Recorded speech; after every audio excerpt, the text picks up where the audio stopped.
All right, meeting called to order. Please rise for salute to the flag. I pledge allegiance to the flag of the United States of America and to the republic for which it stands, one nation, under God, indivisible, with liberty and justice for all. Please remain standing just for a moment of silence in honor of our troops, our police officers, firefighters, and all of our first responders. Thank you. Okay, we'll start with the sunshine notice, please, Karen. Clerk.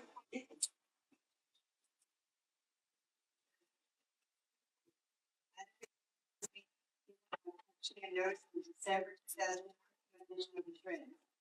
Notice is also placed on the home Boro website and sent to Star Record, the Roger Kinnelon News, the Record, and posted on the municipal legal bulletin board. Thank you very much. Roll call, please. Here.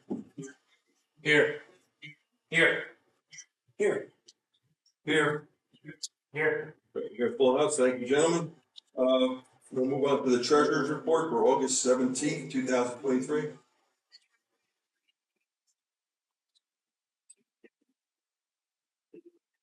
$7,141,309.86.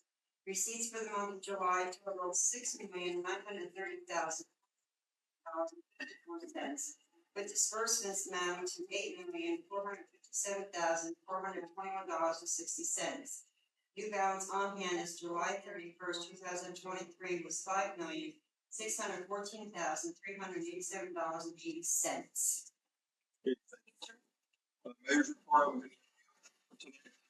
When we get to the hearing from the public, and we'll hopefully give the public the ability to talk to them instead of me. So we're going to move on to council committee reports. We're going to move to open space. Councilman Yago, I don't know if you had a meeting this.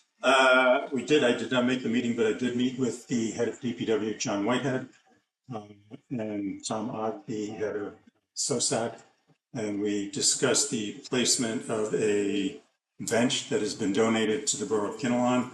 I'm just going to read quickly. It's from Kinnelon Conserves. This is the email letting us know that Kinnelon Conserves was disbanding and that they had money left in their bank account and they wanted to do something for the community. So they wanted to buy a bench and put it at Udemeyer Lake. So it's from Joseph Igor. It says, "Dear Tom, on behalf of the members of Kinnelon Conserves, I appreciate your recommendation that I present details of our offer to the environmental committee members at the meeting tonight. Kinnelon Conserves was founded by Avery Hart Mantell, and if I mess up anybody's name, I apologize, because it's always the hardest thing with these, and myself in 2007. Other key members were Laura Owen, Donna Perch, Mary Durston, Susan Clancy, Camille Gaines, and Arden Knudsen. Yep. Okay. I was going to say that. All Kinnelon residents. A self-organized group. Our mission was to raise environmental consciousness in the borough through workshops, speaker programs, films, outings, and large Earth Day events. This included outreach to the schools, the library, and the churches, mostly operating on sweat equity. We reused and repurposed so much that our expenses were minimal. We rely purely on donations and exhibitor fees. At present, there's over $800 in our account, which we would like to put to good use locally in the future. Our committee is very pleased by Kinnelon's acquisition of Lake Udemeyer acreage, over 100 acres that will be preserved as open space. Therefore, Kinnelon Conserves would like to donate a sitting bench to be placed in the level area facing Lake Udemeyer Dam spillover, where visitors can enjoy the view of the waterfall and the lake, and the sound possibly of small life that is likely to seek protection in the shallow pool area. Our plans are to purchase one of the recycled plastic with a small plaque attached to it that says donated Kinnelon Conserves 2007-2015, an excellent source for, that goes into where they would purchase it. We did meet with the head of DPW. He did say that he has grant money available that he can use to actually provide the site or to build the site. He's going to put down some concrete, recycled concrete to keep the weeds and things down. The bench will be facing the lake right next to the dam. You'll be able to see the dam and look out over the lake from the position where it'll be. And he said that the grant would also enhance, we could get a even nicer bench with the money because there's no cost to us. It would all be through grant money. So I want to thank the members of Kinnelon Conserves for their donation to the Borough of Kinnelon, and that's my report. Thanks.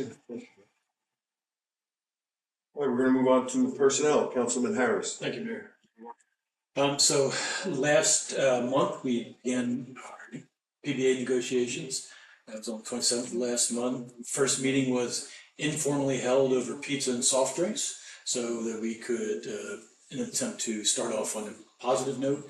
And the Personnel Committee is hoping for a general overhaul of the existing contract so that it can clarify some of the more opaque language and revisit how PTO is accrued and how compensatory time is used.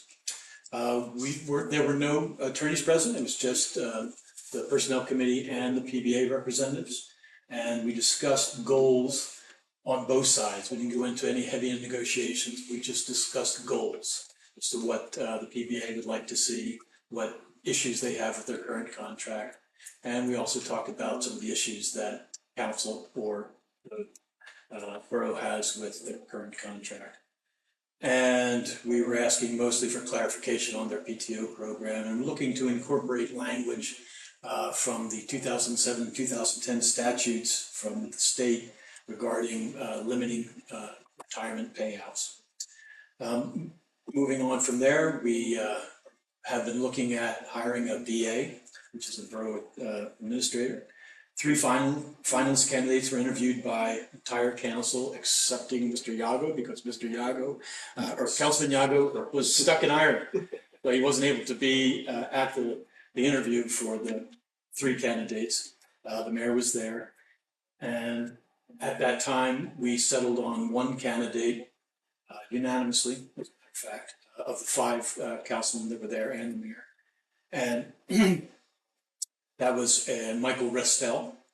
And we further had another interview with Mr. Restel, and so that Councilman Yago could have an opportunity to meet him and get some clarification on what kind of an individual he was, what he was bringing to the table.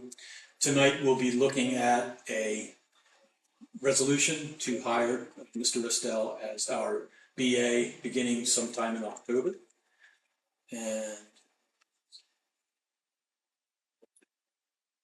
I'd like to thank our borough attorney, Brian Giblin, and our QPA, Tom Carroll, for putting together a hybrid proposal for the employment agreement. It was extremely helpful.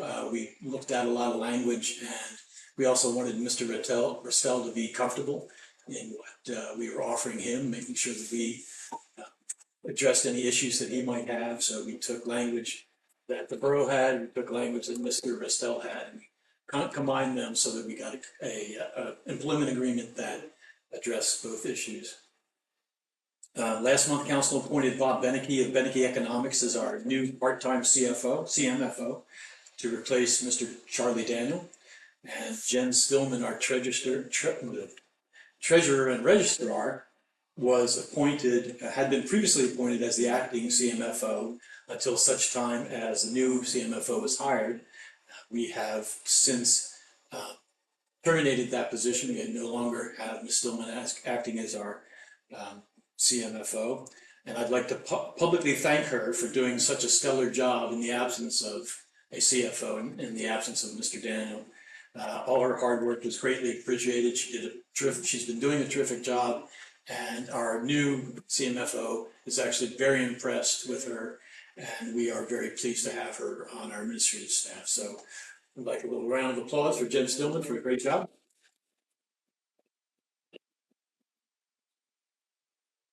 One last thing, the Personnel Committee, with the advice of Bob Beneke and Tom Carroll, our QPA, and our incoming BA, Michael Restel, will be looking at opportunities for the future to reorganize the distribution of staff responsibilities to optimize the flow within our administrative organization. So we're looking to distribute jobs a little bit so that people can actually spend time on things that they need to spend time on, and these little side jobs that they have, maybe give them to someone else who has a little more time on their plate. So just shuffling things around to make our organization a little more workflow efficient. That's it. Thank you very much. Joe Sippy, I wanted this, Mr. Yago just thanked you for the bench on behalf of the council and mayor. Thank you for the bench in your, bench you donated. Well, the thought's there, so thank you for the thought. It will get done. That's what he reported on, that the reality's there, it's coming. Yeah, I met with John Whitehead and Tom Ott Monday morning, and we picked a spot for it, discussed how we're going to secure it, and what we're going to do with it. And he did say that he had excess grant money that he's going to put toward it also to maybe enhance the bench. Yeah, Tom would, yeah.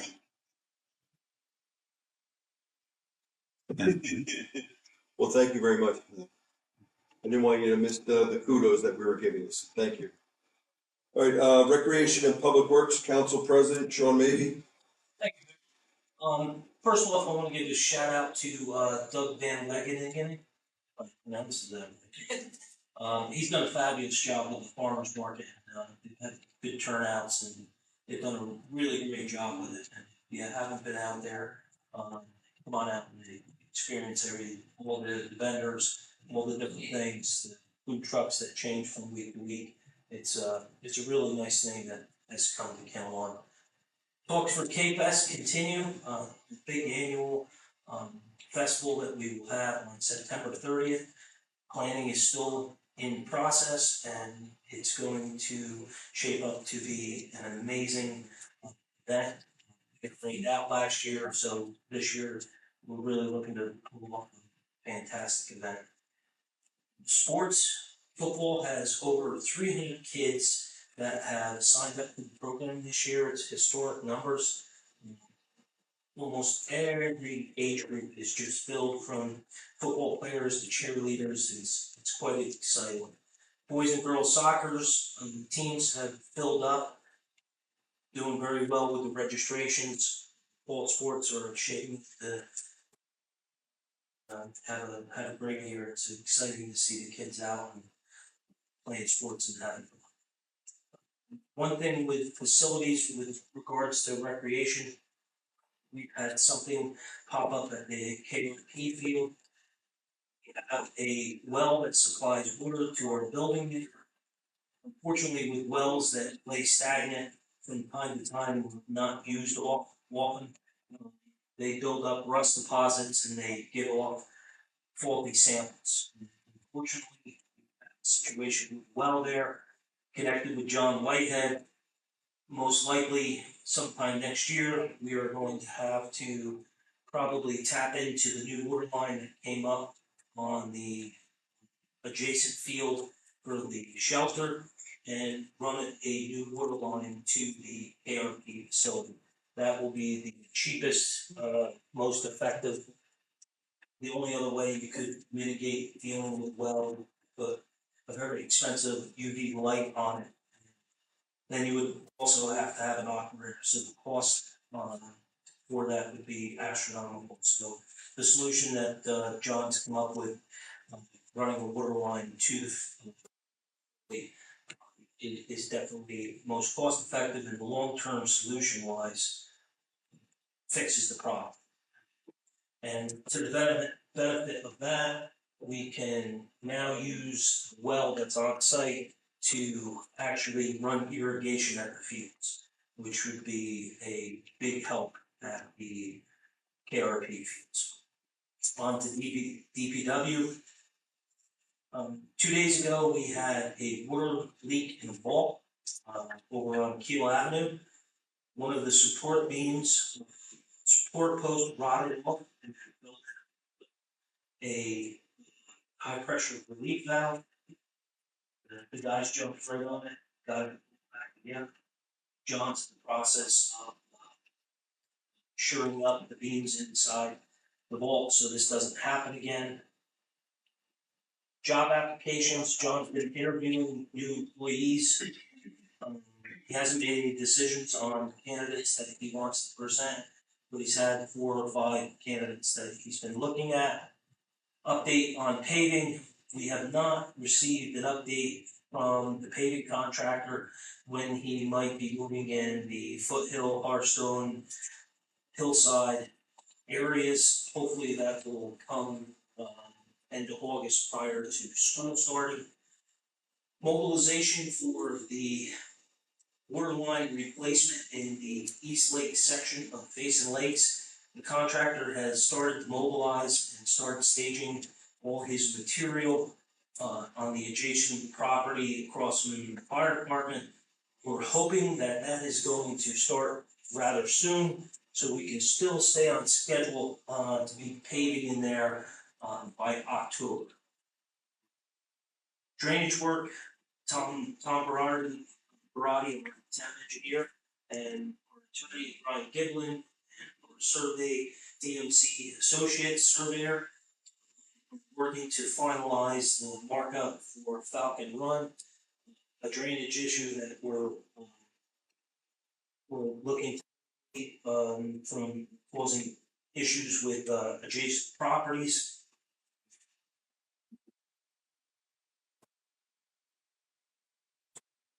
Drainage, finally, totals came in for recycling for the month of July. The month of June, we saved $22,000. The month of July, we saved over $19,000, bringing us over $41,000 in savings since we decided to start picking up our tipping fees on recycling with Republic. So as the months move by, we continue to see savings, so that's a positive thing for. That's it for me.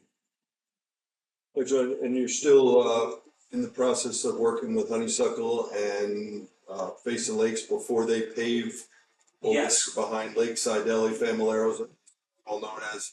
Yes. John said he was talking to Ron John about possible options. Well, Honeysuckle.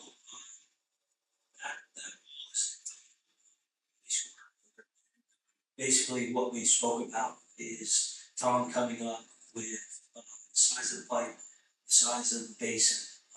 The only way you're going to control the flow of water there is to catch it in the street.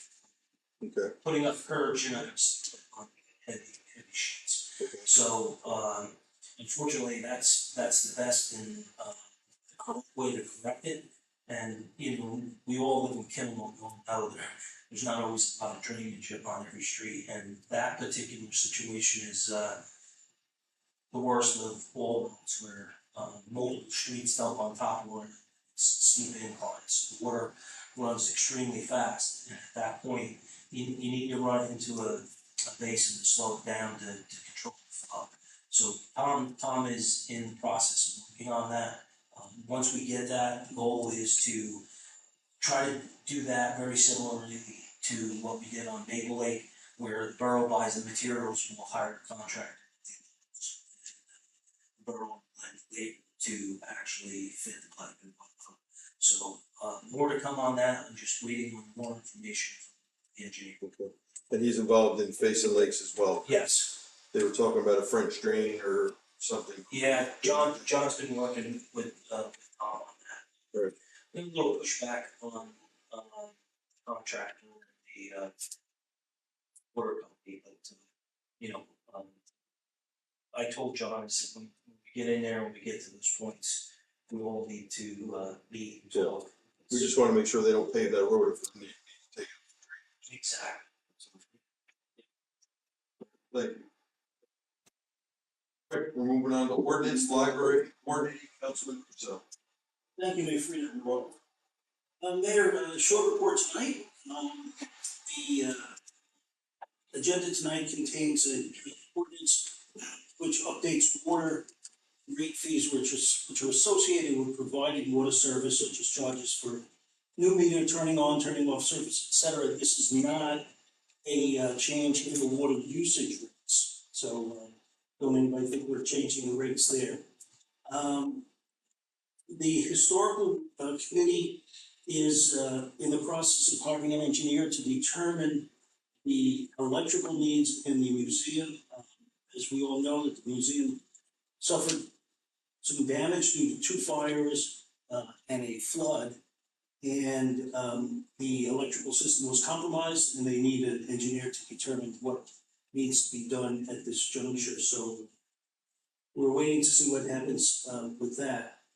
The library is starting the CLL classes September 11th. Registration is now closed for those, so if you haven't registered already, well, then wait till the spring. I am happy to report that the annual library book and media sale is going on right now, even as we speak. And it will take place up until Monday.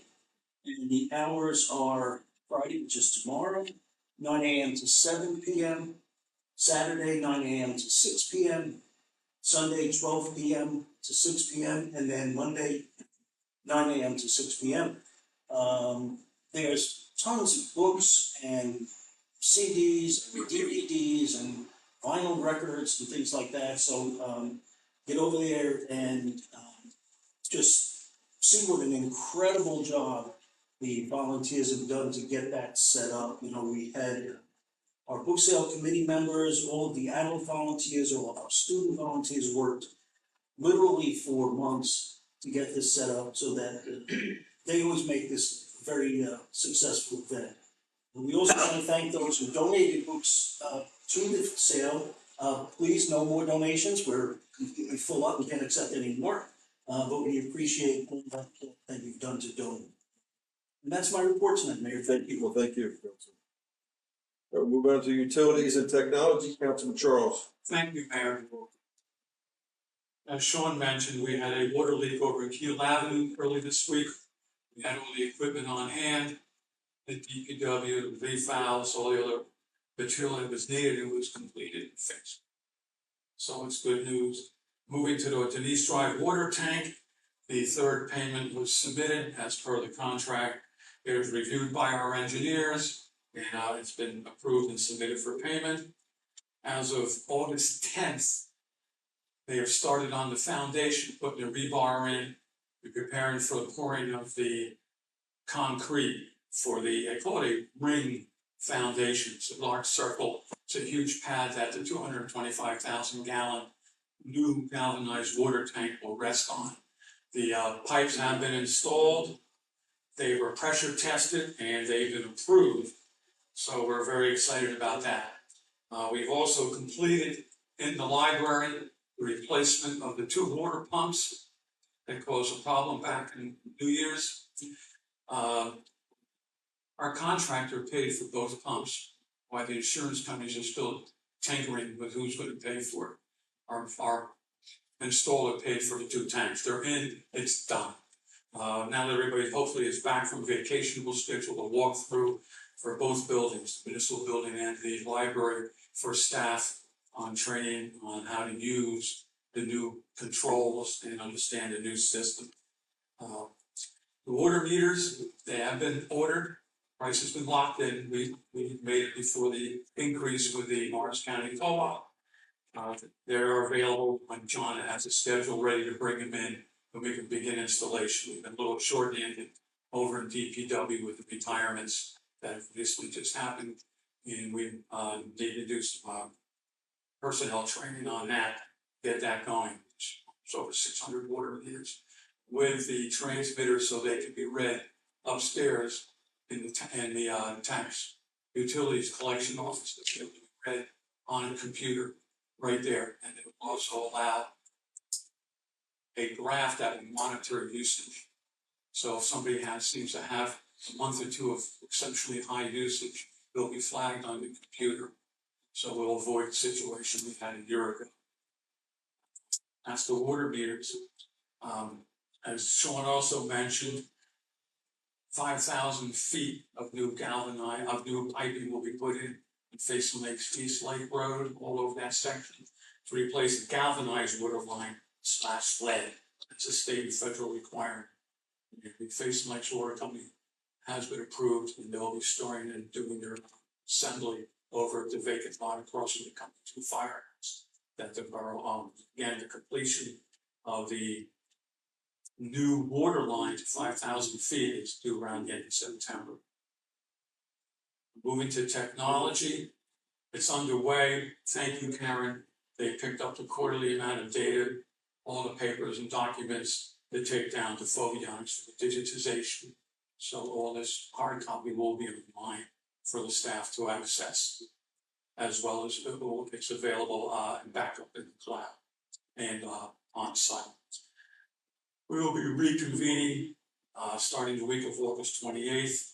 The committee to summer's been a bear of people disappearing on the two new providers for the telephone and wiring in the library and Borough Hall. We completed during the week of April 17th.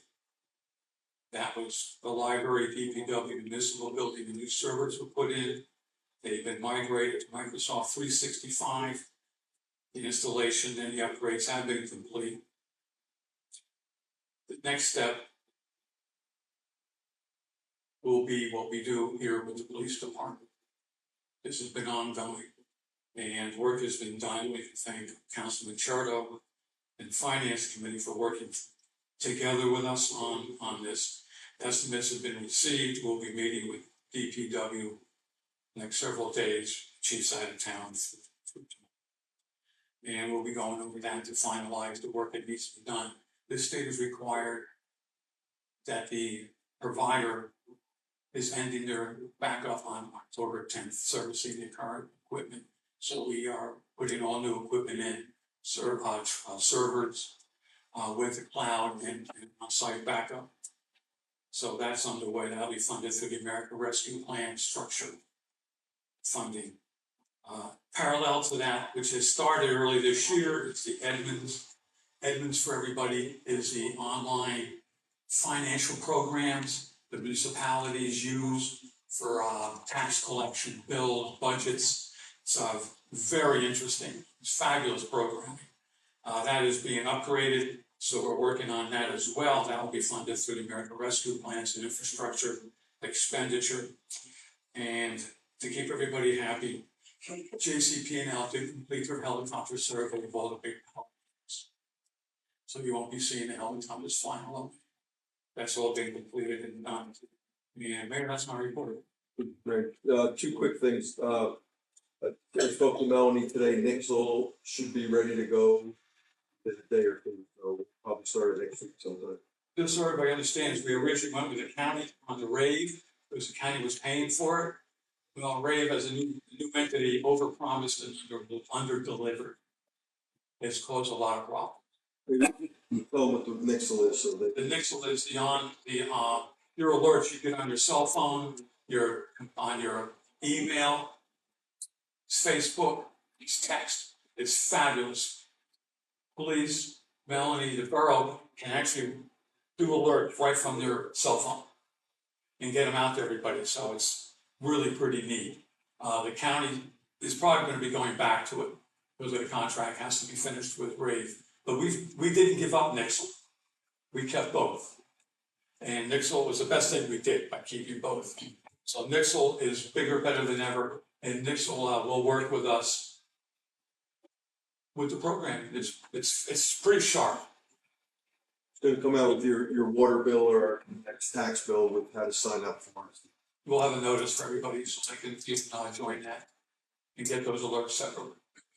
Please take advantage of it. It's free. It's really pretty neat. Yeah. Water bill. Oh, yeah, tax bill, water bill. And then Karen also sent me the price of we talked about the marquee out front, maybe possibly putting one on the Booton Avenue side of town. The price for that, I think we purchased it. 22. Was 22,000, and that was 5 years ago, I think. So I did 2019. So I did put a call into them for an updated price, and I haven't heard back. And we're looking to place it over the other side on Booton Ave. So the other half of the borough will have access to all the information. We can see what's going on, the emergency alerts, ongoing events. And we haven't decided where we're putting that. That's got to be figured out. It will be. Like Kinnelon Road, there's a lot of residents. There's a lot. Yeah, we have to figure out where we minimize the amount of residents who receive that exposure. So while we're working on that, Well, we're thinking of Stony Brook, where Stony Brook has a sign, Or the piece of property we can across from the fire. firehouse, you know, that We'll, lot. we'll talk about, we gotta find out how much it costs first and see if Anthony's got the money.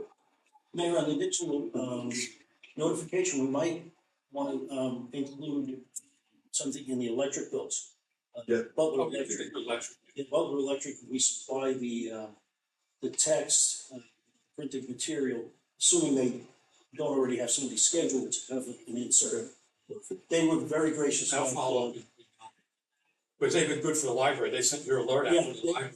Very nice about putting the book sale notification in. And they did the same to the VAs, and John sent out, they helped out putting all those. Okay, well, thank you for your report, Councilman. We'll move on to finance and public safety, Councilman Cherto. Thank you, Mayor. Tonight we moved forward a couple of directive items. We will be authorizing the sale of $6.9 million general capital notes along with $1.1 million of water capital notes for a total of $8.8 million. What's important about this is that through this sale tonight will also be the cancellation of $750,000 of previous authorized debt on projects that were no longer needed, so we can cancel that debt out there. The sale will also call for the assurance of new debt in the amount of $760,000 for the fire truck that we passed earlier this year, along with $774,000 in various projects. While this is a little higher than what we normally do, due to the fact that we canceled a lot of debt, this whole process does still fit within the plan that we've set in place. Prior finance committee has also set in place. Basically, what we're doing is we're basically taking 10 years of bond anticipation notes, and we're going to be putting them out for sale for the long term. So that's what we're going to be voting on tonight. And I'd like to welcome a couple of people tonight on the fire department. So we've got four appointments tonight in the fire department. Alex Schuster, William Serieri, Dowd, and Joseph Kappa. So I think it's great that we've got four new members to the fire department. Welcome and thank you for your service to the community. And lastly, Mayor, I'd just like to again welcome Mike Prestel, our new borough administrator. I look forward to it. Thank you. And the bond anticipation notes. Yes. Which is temporary financing, is now going into full-time financing where companies bid on it to get a good percentage rate for us. Correct. And of course, you're working with our new CFO Yeah. with his recommendation that we Yeah. needed to do this. Yeah, I don't come up with this all the Okay. I come up with some creative, not this one. And what basically is happening is so basically this $6 million, $6.1 million in ordinance 02-14 all the way to 03-23. That will be replacing $6 million that will be coming off. So basically the thought that has been put in place and we're continuing along with is basically a chunk comes off and then a chunk goes on, staying within that sphere and trying to keep that percent of additional debt. So it's money that's already accounted for. Correct. Yeah. These are all bond anticipation needs that we've already approved, and we've received all the goods and services, and now they want us to pay. Okay, they got it. Right, Yes, Dennis. thank you very much. Does anyone have any questions on anything up on the council before we get hearing from the public? Okay, hearing from the public. Tonight, Mr. Bedan asked me if it'd be okay for him to come and present an idea that he has for we'll call it the old movie theater, although everything's the old movie theater now in Kinnelon. But it's the standalone building that's over by the old New York Sports Club, or now the Kinnelon Athletic Club, by the barber shop, the one that sits there. And right now it's in disrepair with broken windows and spray paint and everything else on it. So he said he had a couple ideas for it. They're not set in stone, any of his ideas. He just wanted to come and present it to the council. And I asked Councilman Charles, I'm like, oh boy, here we go. And he goes, just tell him to come and talk at hearing from the public. So We'd like to bring Mr. Bedan up for opening up to the public to start, and you know, we'd like to hear what you have to say. And like I've said to many people, we're not making any decisions tonight on this. It's just us listening, and then we'll go to people that we think are the right people to understand what he wants to do, and let's make the right decision. So with that being said, welcome, Mr. Bedan. Thank you. He's bringing a big stick. Got a big stick with him. Are you walking yourself? Big stick. So everyone understands what building we're talking about, correct? Next to me, Cal. Yeah, the old movie theater.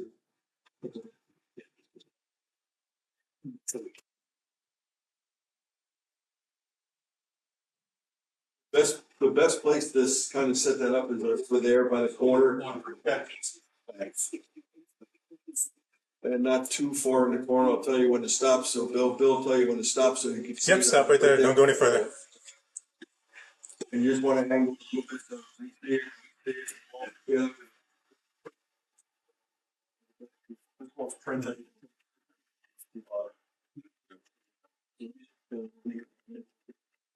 Actually, he's, Don't touch that computer. oh, no, we're not. I saw you look at it. So now is he gonna face, You just gotta. the computer's not gonna be, the, Facebook's not gonna be able to see it. Should we Facebook's not gonna be able to see it because it's too far away, so. do in the audience and kind of just figure we should? Fran, why don't you do it up? Why don't you do it in the middle here and we'll sit in front?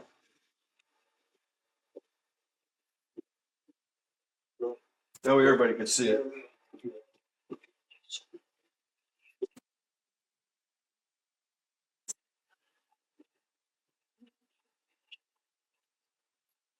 Getting the savings.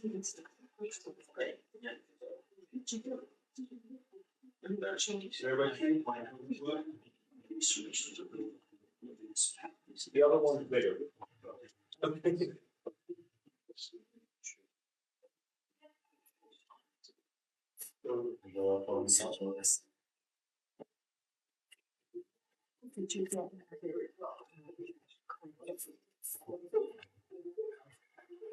All right, well, let's start the meeting. My name is Brandon Bedan. I've lived here for 39 years, in Kinnelon, born and raised. My family still lives here over 42 years. So we are from Kinnelon. We are from the area. We live off of Buchanata. We recently acquired this building a year ago. Yeah, a year ago. A year to a year and a half. The old Butler Bowl, which is the Dairy Queen, as most people here would know, the Butler Bowl. Then it was New York Sports Club. Finally, we had more of a mom and pop type gym go in there. So it's more for the community, called the Kinnelon Sports Club. And ever since, we've been trying to rent the movie theater. I think around 10 years ago, a little more than 10 years ago. Again, everybody's from town, and you all know the movie theater just went under, it just wasn't working. A few years after that, I think the doggy daycare before us, the doggy daycare tried to go in, just didn't succeed, either with the public, with the board, with its own issues, whatever it was, it just didn't work. Then there was a DaVita, again before us, a DaVita kidney dialysis place, which was approved. They were ready to go in, and that was right about when we were going to buy it. We were all on board for it. We said it's a great idea. They bailed out. They had big funding from the state, or it was just another issue that we had no control over. Then we had another doggy daycare come in. I think he came in front of a board. I am not sure what board.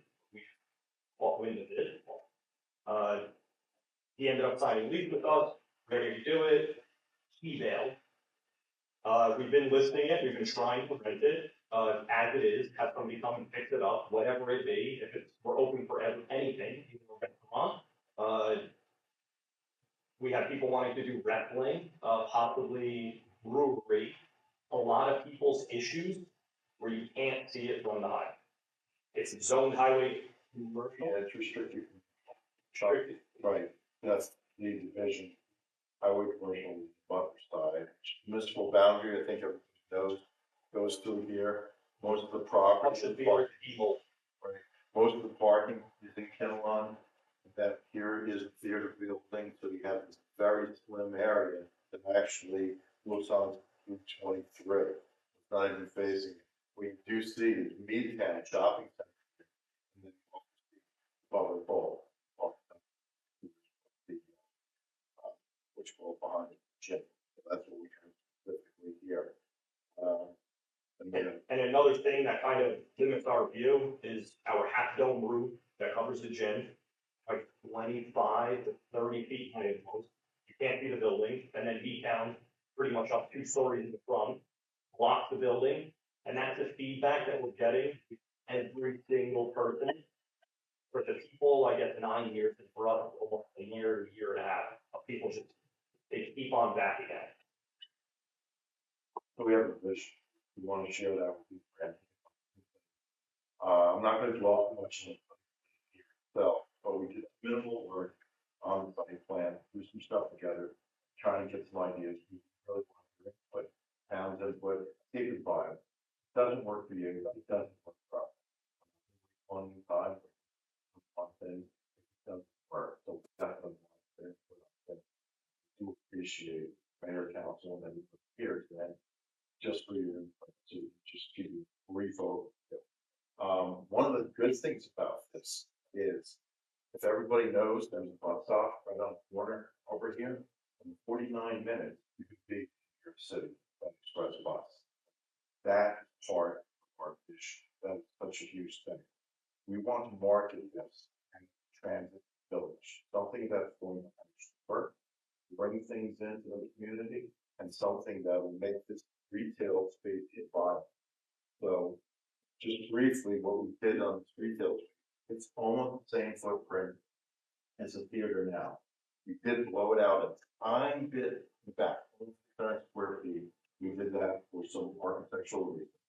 We did put a little parking behind there and some dumpsters. It's all subject to change. Everybody knows the DEP or the DOT or name another acronym we talk about going to take an effect.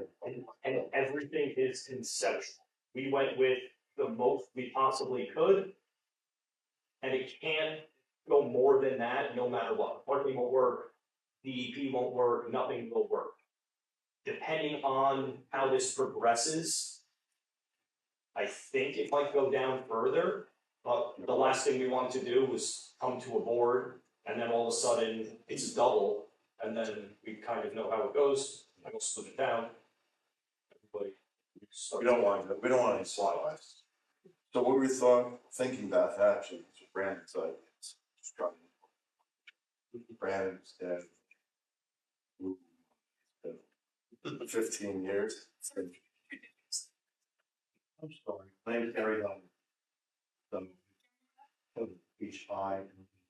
I'm sorry, I don't know.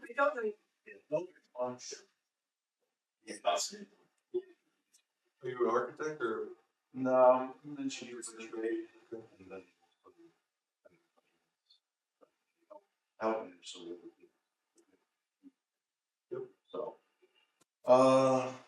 just to go over briefly what we were thinking down here, Brandon, you're definitely going to jump in at any time on that. But we're thinking about the restaurant space where we can have some seasonal seating out here. I think we don't mind checking the cliff notes here. 5,700 square foot total. Because right now we're right around 5,000 square feet.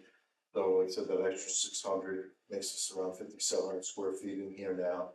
But we want to do about 3,200 square feet of restaurant, which will include everybody remembers the theater there that has the concrete area up front. We're going to do some seating up there. So we're projecting on doing some of that.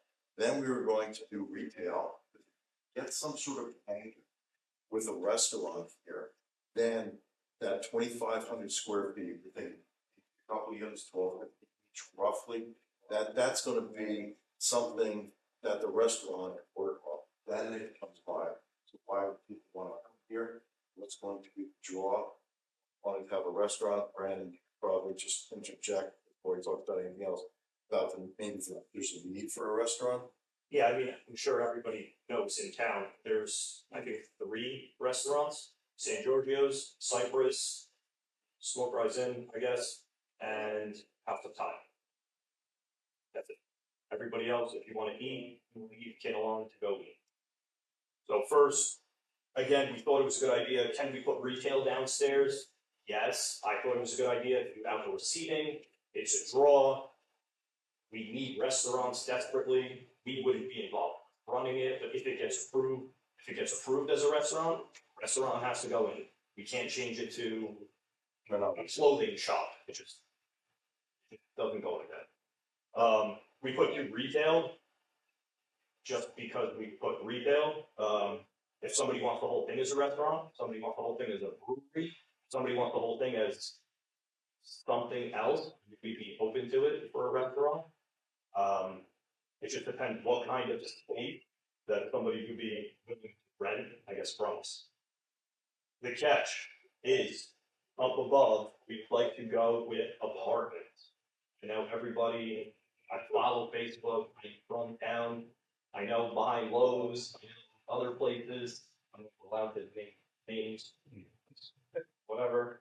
I'm aware of what goes on, I'm aware of pilot programs, we're aware of school system, putting kids in the school, raising taxes, we're aware of everything. Our idea was to put, right now it's around, it's 20 apartments.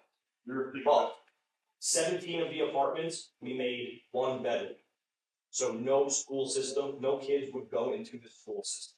The other 3 bedrooms, the other 3 units would go to COA, which were obligated by the state, depending on how many units we put, we're obligated by the state to put a certain amount of COA units. Saying that, if we put 17 units, and again, we did our homework, we kind of want everything to be out in the open, we want to be super transparent.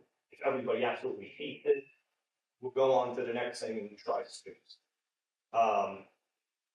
Doing 17 apartments, you get 3 COA apartments, 2 2-bedrooms, 1 3-bedroom. You have to scatter them out through the building, but everything that would be market rate would be a 1 2-bedroom. As a developer, if we had a choice, I would love 2 and 3 bedrooms, but I know the town is just not gonna go for it. I know we don't wanna add kids in school, for people that are renting, not necessarily investing in our town. So I'm on board with it, I do get it. Brandon, if I can add to that, talking about the 2 stories that we were talking about, the 20 units themselves, the 17 market rate units that fall specifically in line with our target market. We want this as a transit zone. We're going to be trying to target 29, 35-year-olds, singles or couples, young professionals that want to go into the city. That's the market we're trying to tap. At some point in time, yes, they're going to have babies, what have you. They're not going to be living with school children will generate funds. And they are going to be luxury units. Projection. Pilot, you're not thinking. We're not looking for a tax break. We heard that was issues in the past. We are not looking for any breaks whatsoever. What's the thing? Roughly 50 feet. It's around 50 feet. Yeah. We do have rendering. It's spring out. Yeah, super casual rendering. Anything to change based on feedback, obviously. But it's up to mayor and council. We're happy to take questions. Yeah, I don't know.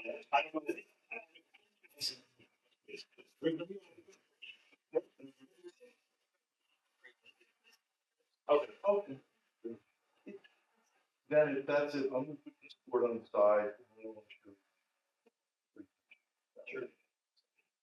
And as it's changing the boards, the reason we went, as you'll see in the next rendering, we went up, it's around like 12, 13 feet for the restaurant.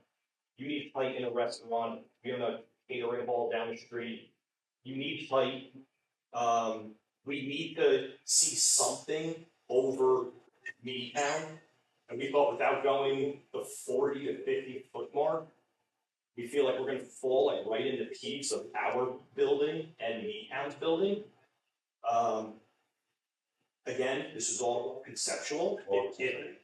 If the height might be an issue, if this might be an issue, if that might be an issue, we are open, and that's why we are coming here. We're not going to brought on board with everything. Are you anticipating fine dining in the restaurant as opposed to fast food? I would prefer not, Dennis. Yeah, like a real. Yeah, I would prefer like Riverdale has Blackpool. We're putting another building in Hamburg Turnpike, and we have something without seating and something inside, and it's going to be a comparable to Blackpool. Maybe not necessarily a steakhouse, but me being from town, I prefer to no fast food. Fast food should be on the highway where everybody flies over. It is. Yeah, but this is set back. I think it can be nice if you're sitting there, your kids, your wife. It's a nice little spot to eat. Is this facing? That's what I was gonna get into. So right now, this slim area, that's what you're going to see from the highway. You're not gonna see it because this. So that's the front door of the movie theater right now. Right, Yeah. it's just slim. Which currently is also another problem for retail because the length of the building, 150 feet, give or take, You get better mind. around 150 feet by let's say 40 or 50 feet, nobody wants such a long building for whatever retail. You know, we would have to reconfigure the parking lot, we would have to reconfigure fire lanes and everything. But I was also figuring to put all the entrances where in reality, I mean, it should be facing the woods. Oh, this is the woods back here. But the woods on the other. No, it's good. So you would park and then walk in, Right, opposed to right, and you need, walking into like a big building. right, that parking lot, on the pole is here. Majority of the property park sits right here, so as you're facing it, right, absolutely correct. You'd be looking at the restaurant, as also retail, that would be one. And again, as you're pulling in, again, anything can possibly change. As you're pulling in, I guess your headlights would be going into the outdoor seating of the restaurant. What happens to the commuter parking there? You're older. Yeah. Yeah, we, there used to, I don't know if anybody remembers this when Boro was renting the 2007, it's 60 space that we were approached, we were bought. They wanted space. The bottom one came up, they're only taking 30 spaces. So that's all the time. And that's been green spaces, whoever's been back there, called green spaces, marked up. Yeah, let's bring this back. And again, another reason why we wanted to keep the building in this layout rather than the other. I go to B-Town, we go to Petco, we go everywhere. Unfortunately, yeah, the parking is getting a little cramped up. You usually have to park second, third, fourth row. I do it myself, even going to Kinnelon Bagel. Having this here, there's 50 to 60 spots every single day at our spot. Nobody goes and parks over there to park. Right, because those spots that we're talking about for the DOT, they're delineated in green back area here. I personally counted cars out there at a DOT spot, 14 cars, 15 cars, I'm doing a study on how many people are with that, that's what I parked out. I think Butler is something. And all the spots facing takeout, all empty. Yeah. All the spots facing technically McDonald's and the woods, those phones all empty, besides maybe one behind. So much bigger. It is the same, almost the same footprint. We have an overhang front with columns that do go down. We're not actually changing the footprint. just because when you walk into retail, when you walk into an apartment building, when you walk in anywhere, it's nice to have an overhang. A little over 5,000. A little over 5,000. Yes. Well over. Twice the size of the current. No, we have to say, We're fighting. we went out the back 18 feet and that's it. Right here, this is the original outline of the building. That's the concrete area up front. We just did the small bump out. Not, this is. Yeah, I mean. No, this is the plan. Oh, I'm talking. Yeah, but this is the site plan. And again, based on feedback, based on everything, we want to stay in that footprint. It's gonna be to go beyond it. And they're outside the footprint. Yes, so we could do an overhang. Maybe we don't do columns. Maybe we have a smaller overhang of a couple feet. And it was the main reason was to have the apartment layout upstairs just fit a little. We do have a backup plan. If it's don't go, I don't want to see a column. I want to do this. That. We can shrink it. Maybe put the hallway in the back, facing the back of Meadtown. And again, this is all subject to DEP is going to play a big part. There's a good chance that we may be right over, but we may not be able to level 600 square feet back. They have to be right on top and try not to create any additional impervious. Right now, our plan is just less than Patient impervious. What's that? Patient impervious. Yeah, but we just plan on keeping the impervious that we have out there. Except for what I noted, he said there's not additional spaces that we thought might be a good spot to put in the back, along with the dumpster area. That would be the additional impervious that would be contemplated. It may or may not ever happen. DEP comes back with something crazy. We're going to change things. So we were saying, as Brandon said, this is what we're envisioning the biggest thing that we, if anything, huge. I'm guessing stuff always does. I have a question concerning what the other facade, the seaside looks like. The backside of it, what is that? Which we went, if this goes forward, we are going to make it so it looks like a front, because a lot of people are pulling in that way.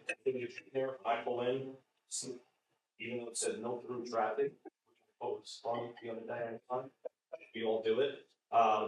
We would make it as decorative as the back. Again, I live in town, we're all here, and I would want it to look nice. You're not looking at anybody's style. I wanted the whole building to split away. Basically, that side of the building will be looking out and based on the ground plan, some of it will be looking into that wooded area, but many of your tenants will be looking at the backside of Meadtown, and that's not exactly an attractive thing, you know. And do you have any relationship with those folks that you might be able to, if you're talking luxury apartments, you know, that view might not be so conducive to people wanting to rent a luxury apartment? So another, depending on how far this goes, our other game plan was, as one gentleman asked, what's the overhang? What's the overhang for? The columns outside the footprint. If it does go and shrink back to the exact footprint. My idea was put hallways on the backside and then have all the apartments facing the woods, even though you're gonna have the gym parking lot, at least you have woods, whatever. Depending on how the layout works and everything, obviously we put windows in the hallways and make it look like it's apartment, but it would just be hallways. We've seen buildings done with that. How many units do you lose when you have to go? Skirts, Thompson. We're gonna lose. How many? What's the height allowed there now? 35. The only people I would worry about are the people that live behind. On Cakeout, Right. which is, Separate there's both. no one on our side. I know That's where all the houses are. House is on the other side. Correct. Yes, they would be seeing, let's say, 50 feet, because the building's not turned that way, they would see the 50 feet by however high the end of. If you leave those trees there, that might be good, but. Oh, yeah. We're not coming down. Not cutting the trees. That's the only thing. You need permission from any residents on paper? No, but I'm sure the residents are Oh, you want to come down? will be notified. Yeah, they. We have to notify it, we have to let everybody know. Yeah, that's all perfect. Always. Great. I would be surprised if we did. I'm a little concerned on the restaurant, like, it's not seen in the highway. How much do they rely on highway visibility and signage? Because I know I don't know where you put something. We only sign on 23, that Katie from property. And the bank, the original. Yeah, right. They used to be. Yeah, but again, that's why we wanted to go in height above the restaurant to give it a beautiful building. Wow, what's that? There's a beautiful restaurant down below. These are beautiful apartments. And we do have like. And hopefully it'll work better than what's currently, which has been empty for over 10 years.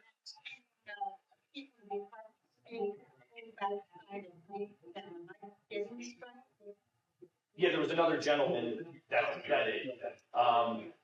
Maybe if that doesn't work, we just put the apartment to the front, and that ends up being the hallway. Go up and down. Sorry, I'd say the front is the gym part. Which is by.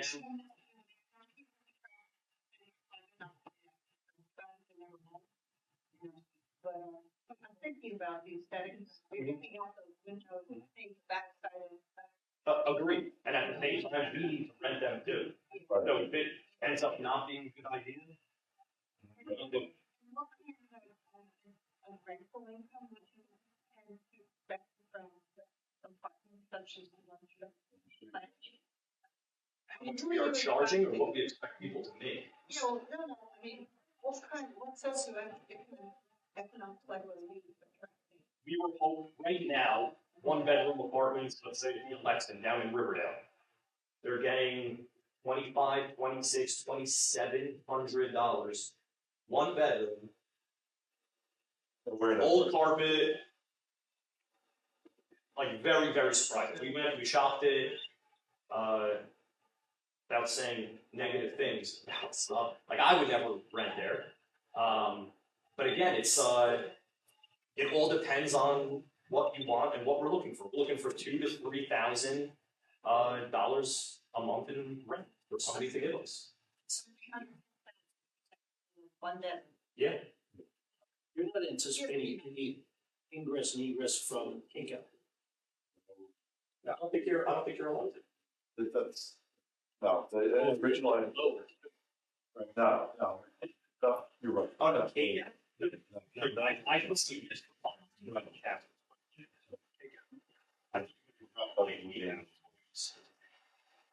a question? Where do you get the water, or for the Cakeout reservoir? Water supply for your. We have water. Water and sewer is already. Water. The water was already there from the old movie theater. Everything's just cut and capped. I'm not too sure. On water.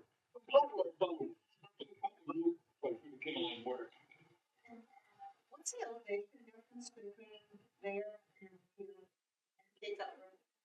I know we're down. We were talking about this before. We didn't get that far. I was saying 15 to 20 feet, maybe 10 to 17 to the road. Maybe. So if everybody doesn't like this conceptually, then there's no sense that for us to spend $200,000 looking at all the engineering. That's what it's the project is. But for a living, some now it's very expensive. So people don't like it. Town doesn't want it. Obviously, we're okay. We understand, but we are definitely one.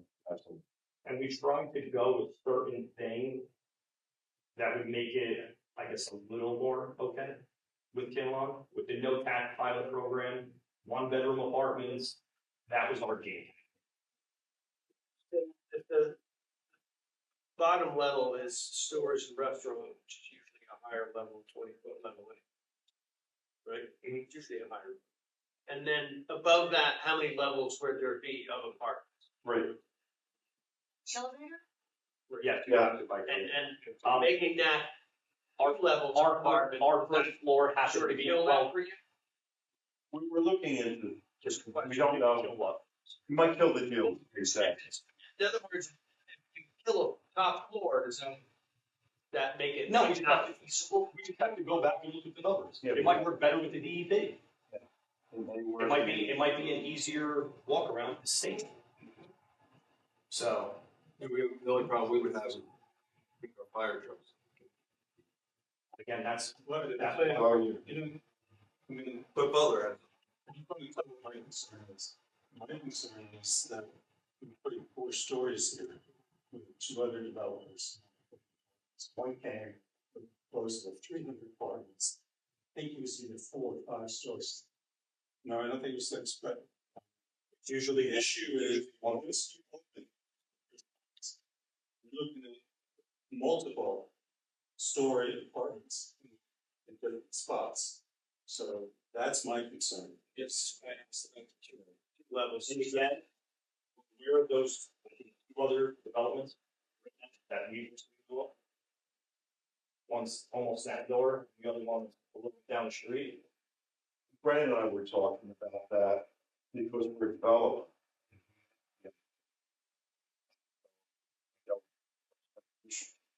One beneficial would be 1 floor of retail on the bottom, 2 stories above state plan. That's the most cost effective way to do it.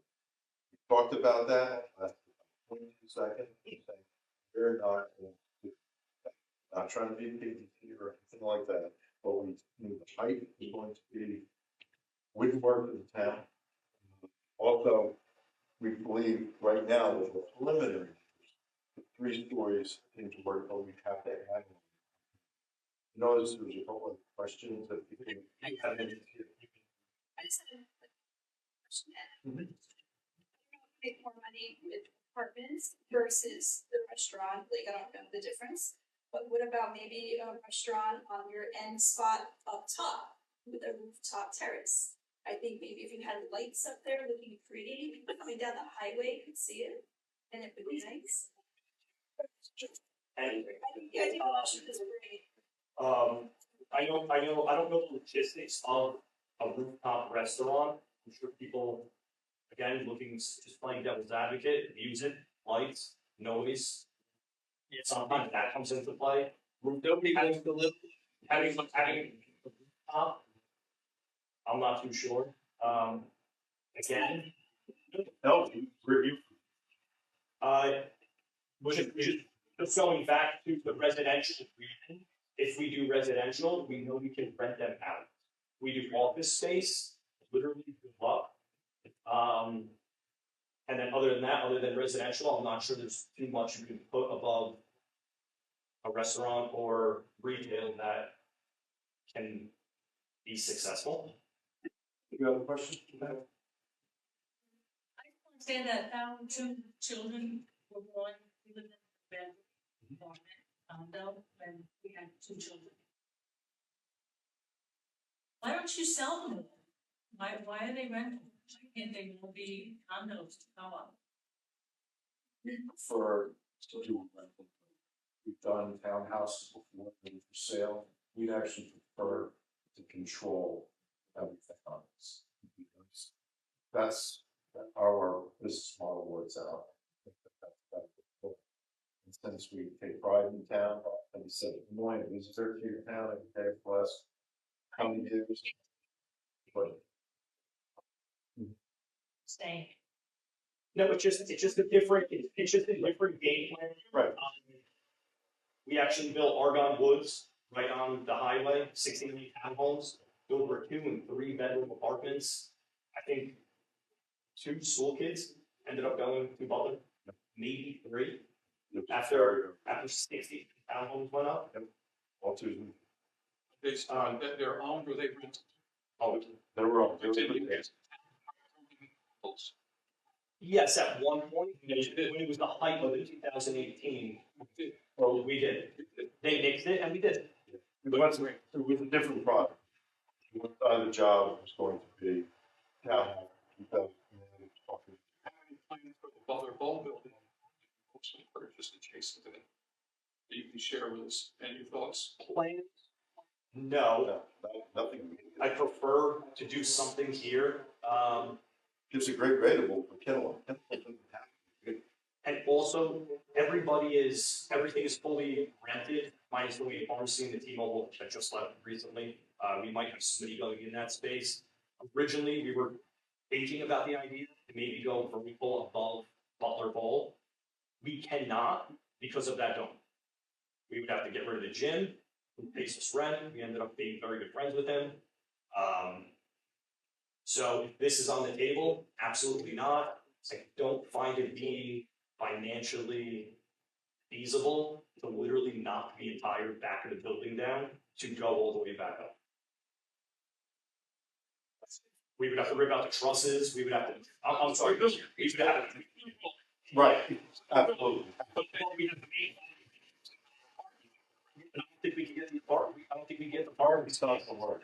I just don't think it's, and right now, with who we have, Valley National Bank, Dairy Queen, Bubba Coos, they're all good tenants and we like them. The marijuana stores don't. No. So that's going on forever. Not forever, long. Very, it'll be fine.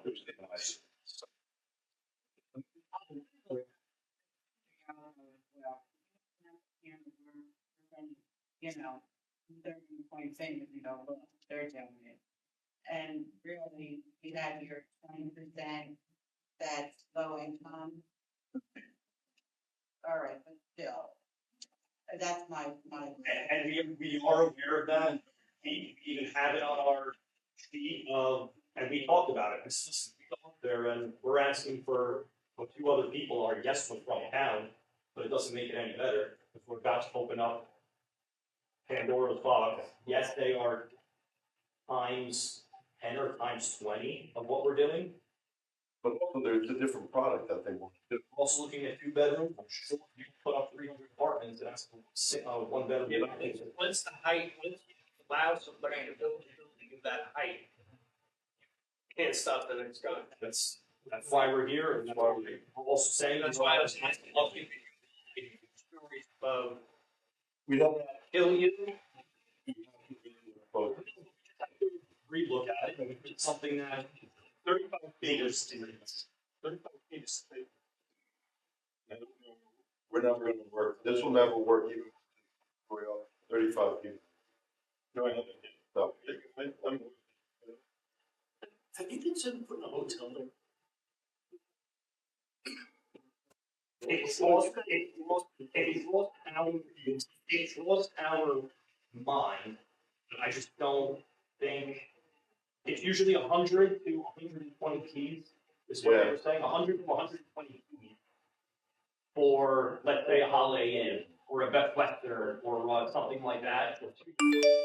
I don't think we can even get close to that on this footprint to even get that, and that's why it was just because that was footprint. To stay within the footprint, we were taking a couple feet. No, there's a liquor license. we have 50 feet away. We don't need it. Yes. On that same thread of building on a point about, you know, height of the building. I feel that the town had the right to establish a height restriction. 35 feet. It's 30 feet. And this would be how much? Around 50. Quite a bit.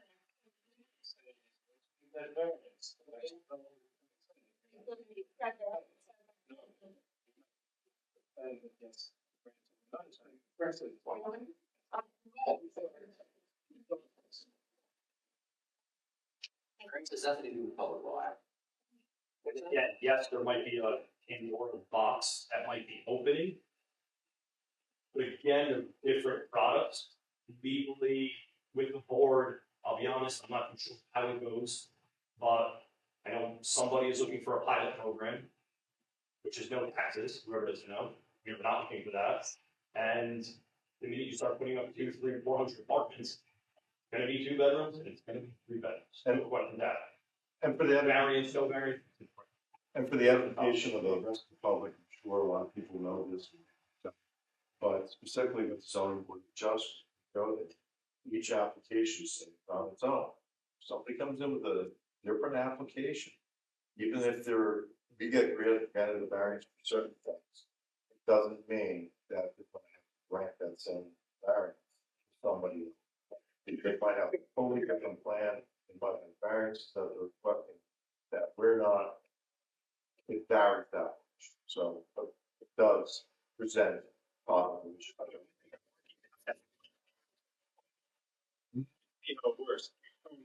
That just means they're going. They could, so it's not going to be up to a judge, and the judge is going to say, what have you done to all you found in the past? 35 feet is the max. I agree with you 110%. Then the judges, absolutely.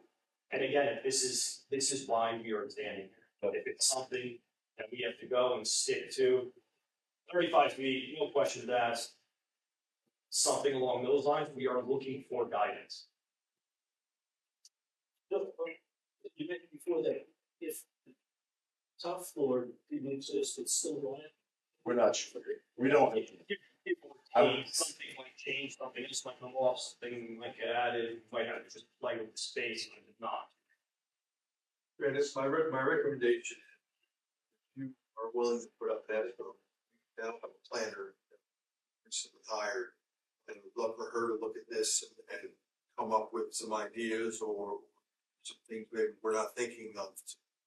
Either make this work or tell us that it won't work for Kinnelon. I think that's where you should. We can't make a decision here tonight. No, we don't. She definitely has to see it. I mean, she's Claire, Elizabeth. Just want to make sure we didn't have. And I know there was just 2 questions.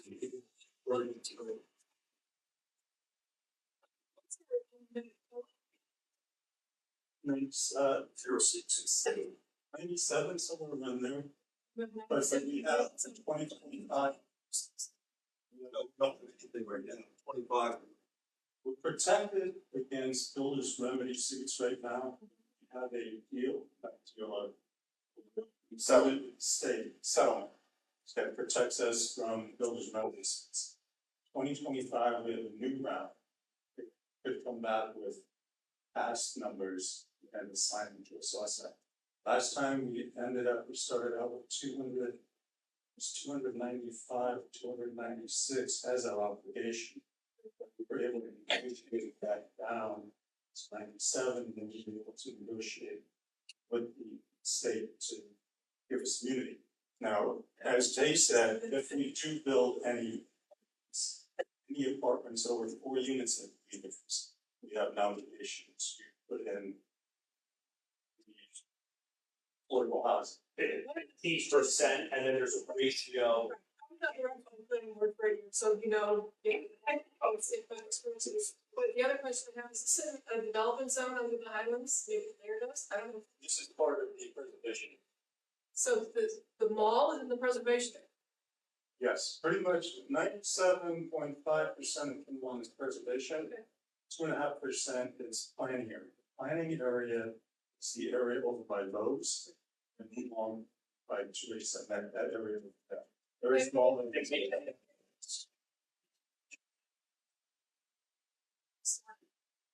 So they have, you know, they'll look at transit villages too, and again, I just, as one other step in your process, because you mentioned DEP and DOT, you didn't mention islands, and, you know, I know the town is large, but I'm not sure about exactly. But I'm just curious on those two things, you know, this helps us and, you know. The actual mall, 35,000 square meters in park. All the parking and everything is paid, and this project that we're talking about is in Kinnelon. I believe it's over 70% or 75% if it's all paid or impervious. You get an exemption from islands, but not necessarily DEP. Yeah, And again, as you yeah, know, right, some right, people- it's been a while, but I mean, I know that there's. So that's with islands, but then we have every other hurdle. Right, so I understand, and again, you know, sitting with planning board meetings for 8 years. It's just the kind of things that I think people need to understand, that there's other layers to this and. A lot. There's advantages, yeah, there's a lot of it, there's advantages to a transit village to you. In terms of getting food. Under. Again, just letting people know. I had a question, is that, you're are expecting to attract, people who are traveling to your express. I don't, there's only a couple of express, buses that take you to the port at this time. Anybody is allowed. There's a lot of people that park there, jump on the bus, and a lot of them go into the city. Around 15 cars, 20 cars. Is it that person that is going to come and live here? I don't know. That's our target market, that's what we're trying. But again, if that's not it, then they're not renting from us, we just have to change it up. But we're looking to do luxury apartments. Whoever is looking and can't afford it. So is it viable at a 35-foot max height? It could be, I don't know, relays on the red. I think to answer that question though specifically, one, it is a money issue. Two, which will be done to shrink our footprint, to make it work, part of the money issue. Third is an architectural sense engineering issue, because we do need height for a restaurant. We do need to get close look. 10, it's 34. Can you go to bigger footprint? I really don't want to. That's, I think that we don't want to take away parking space. Right now, what we have out there, trying not to take any parking but adding something like that. You have to look at that so closely. So right now, we're just here. Whatever. The chemicals on the roof? Usually, yes. We could build, yes. Let's go like 2 more questions and then no decisions are made. We're gonna send it to our planner. If you're willing to put up the escrow. Okay, we'll start with Chris. Yes. Your name, you can fight it out.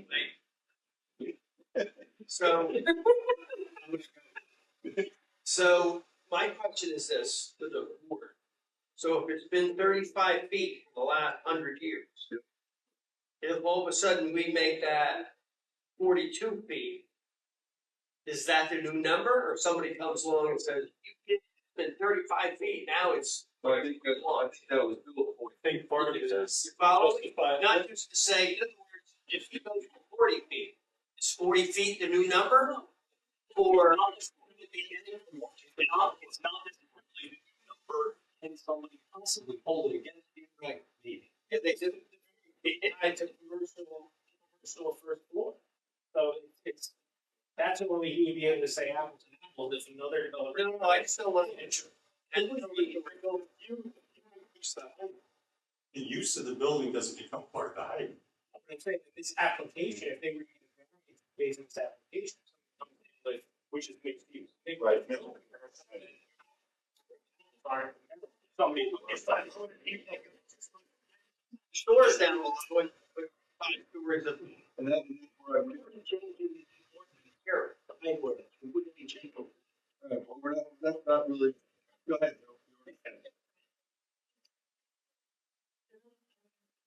Friends want to be. And the whole law is in Butler. With the council wanting to consider trying to sell this area, you can do it, to Butler. It's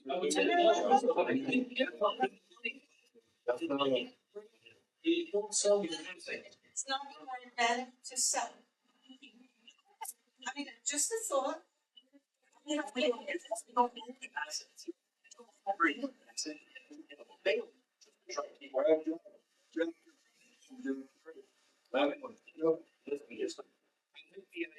The residents in town, we can always use another resident. We got a deed for them. I don't like the idea of residential above. Have you looked at any alternatives besides residential office? We were talking about something earlier. Office is across the US. Yeah. We would never do it. You don't, quite upfront, it only works if we're going to sell a bottom and some type of residential. Not starter, we understand. But anything besides what we're presenting, I'm not saying talk about course, but some sort of residential over top of retail, that one's one, nothing else. Forget all. And again, right now, it's not like we gave up on the property. We are actively marketing. We are trying, but it's been over 10 to 11 years of people actively trying. And now people just go back there, they drink, they broke every single one of the windows, they broke open my doors and spray painted the inside. Yep. And now just at a point where Retail or something, a bunch. walk up retail, No. supermarket, super. Everything is bagged in your hand, I'll walk to your car. Ryan, you want to bring us up on what you think? We can stop what we're doing and put a Trader Joe's. I'll give them my contact information, and then they can talk to them about putting up an escrow if they're willing to do that, and they can send the plans to Ms. McManus, have her review them, and then she can report back to the mayor and council and the public. You guys know who is it? It's asking. Stay right from the start with anything over 35 feet. Oh, thank you. That's your way. That's the best. Rather, I have to promise you. Somebody tell them.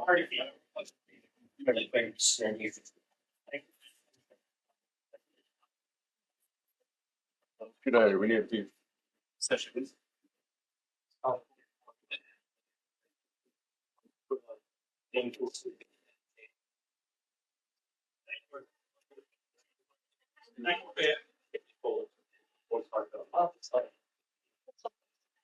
Yes, I did. In this.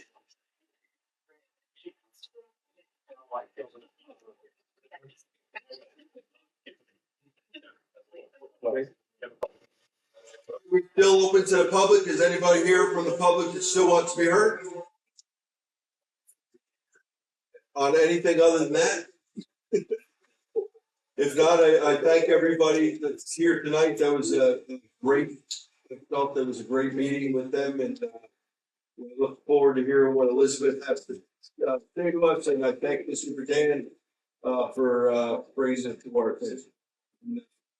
Thank you for your time. Thank you. Keep you better. Our pleasure. Council. Thank you very much. Maybe so much.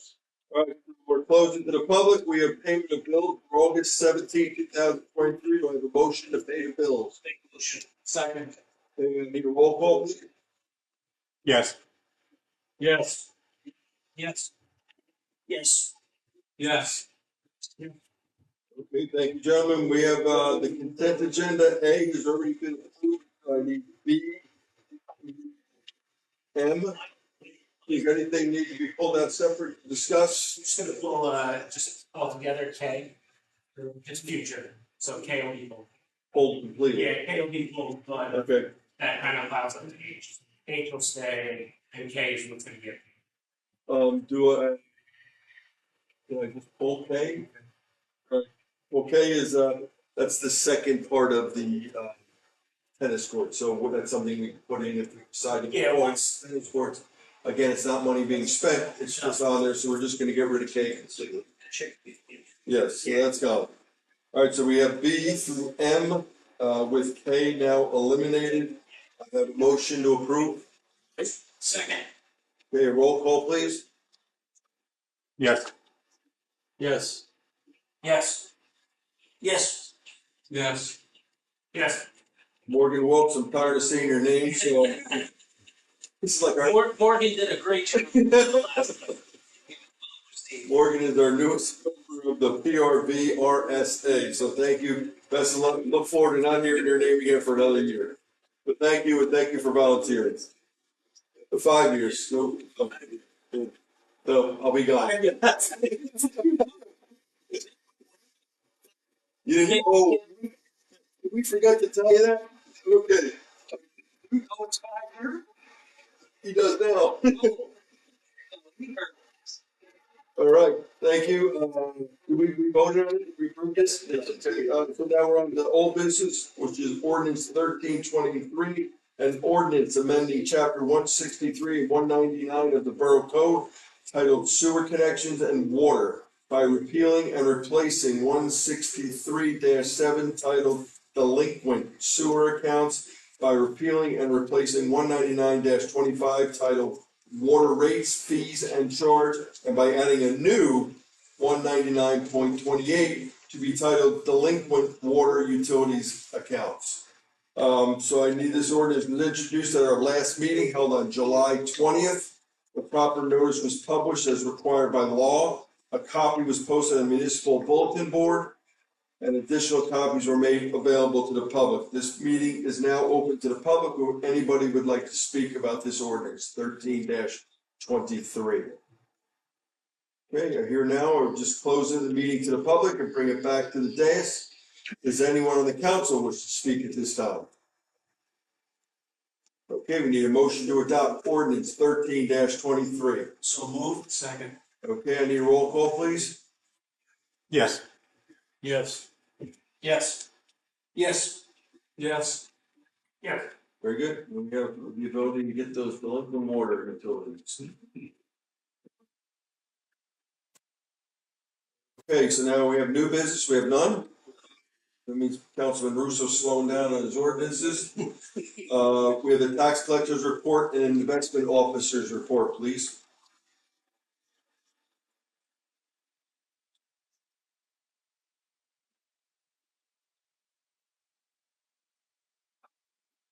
Investments of $1,670,048 interest in July 2000. Thank you.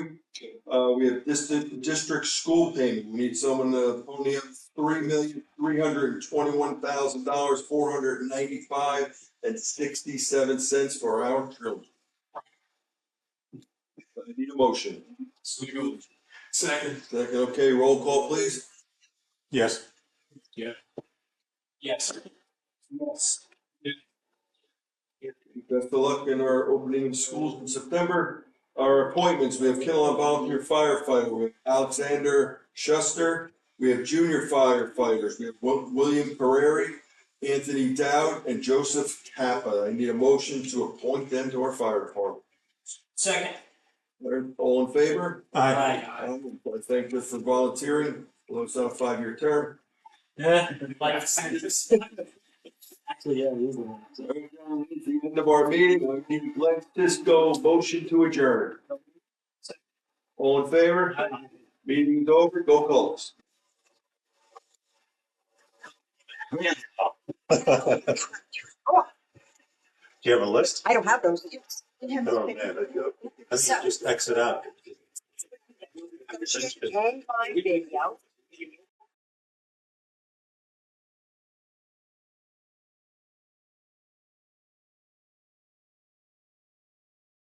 Yeah. That's crazy. Joe came here when I graduated high school, 77. 81 and 80. Yeah. I remember when he first started. I didn't work here, but I was seeing him. He was great for me. Yeah. Yeah, he took.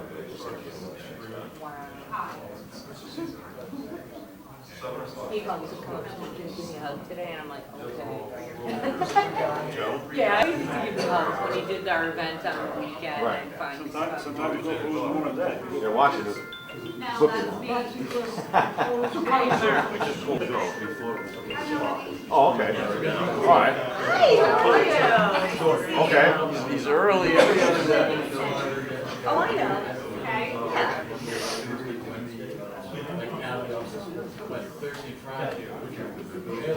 Like, where is he?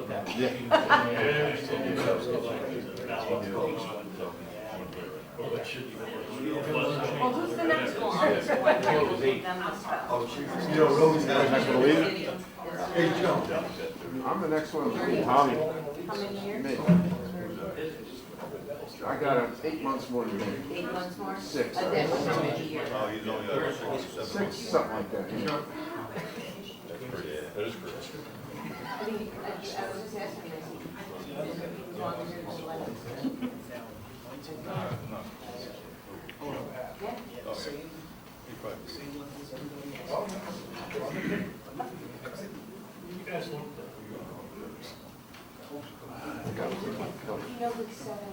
I called him. What have we heard? He negotiated against us a long time ago. Really? I just said I didn't I know. He's on his way, he thought it was 8 o'clock.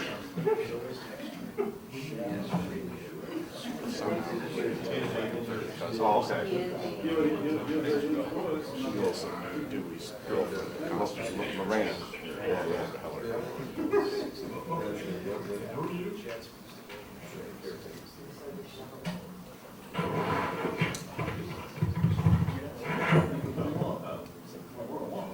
look at my old friend.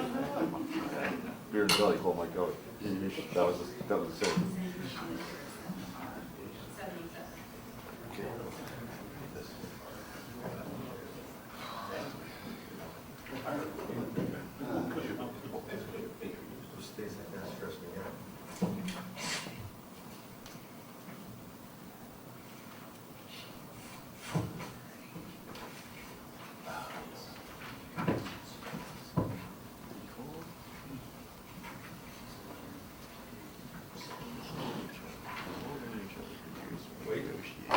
Mayor, for 46 years, this man's never been late. And the one time we asked him to be here on time, he's gonna be late. He thought it was 8 o'clock. I would give him 5 minutes. Well, he's on retirement time now. He may change his mind, who knows? Joe just called him. Joe, I think it was 8, he's on his way now. I thought so. I had a feeling that he thought it was 8. He thought it was 8 o'clock. Karen, I called him today and told him exactly 7. All right. You'd have to dock them. Yeah, we'll dock his pay. We'll just give him a couple minutes and, go from there. Feel free to have hors d'oeuvres and drinks if you need them.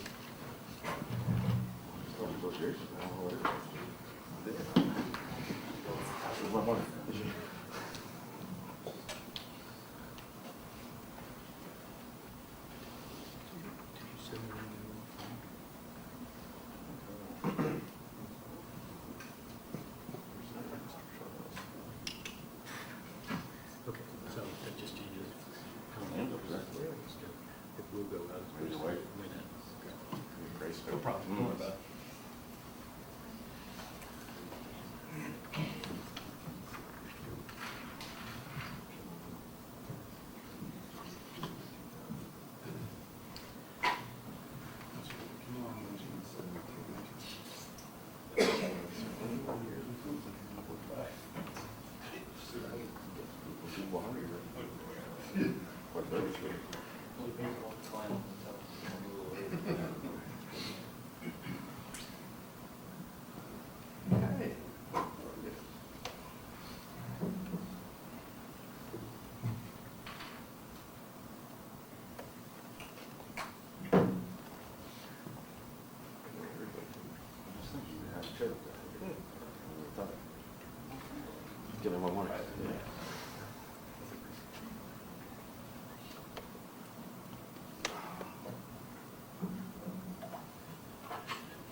No, Karen has. And issue, maybe? Brad, we're just waiting for Joe. He's gonna be a little bit late.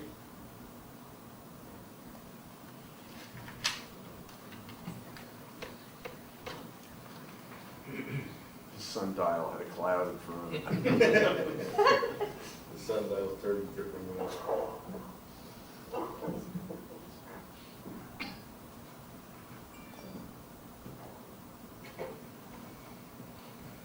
Okay, so we'll get rolling and then we'll come back to Joe if we have to, but I don't think we will. So meeting called to order. Please rise for salute to the flag. I pledge allegiance To the flag of the United States of America, and to the republic for which it stands, one nation, under God, indivisible, with liberty and justice for all. Please remain standing for a moment of silence in honor of our troops, our police, our firefighters, and our first responders. And also during this, wish Joe the best of luck in his retirement. That's well deserved.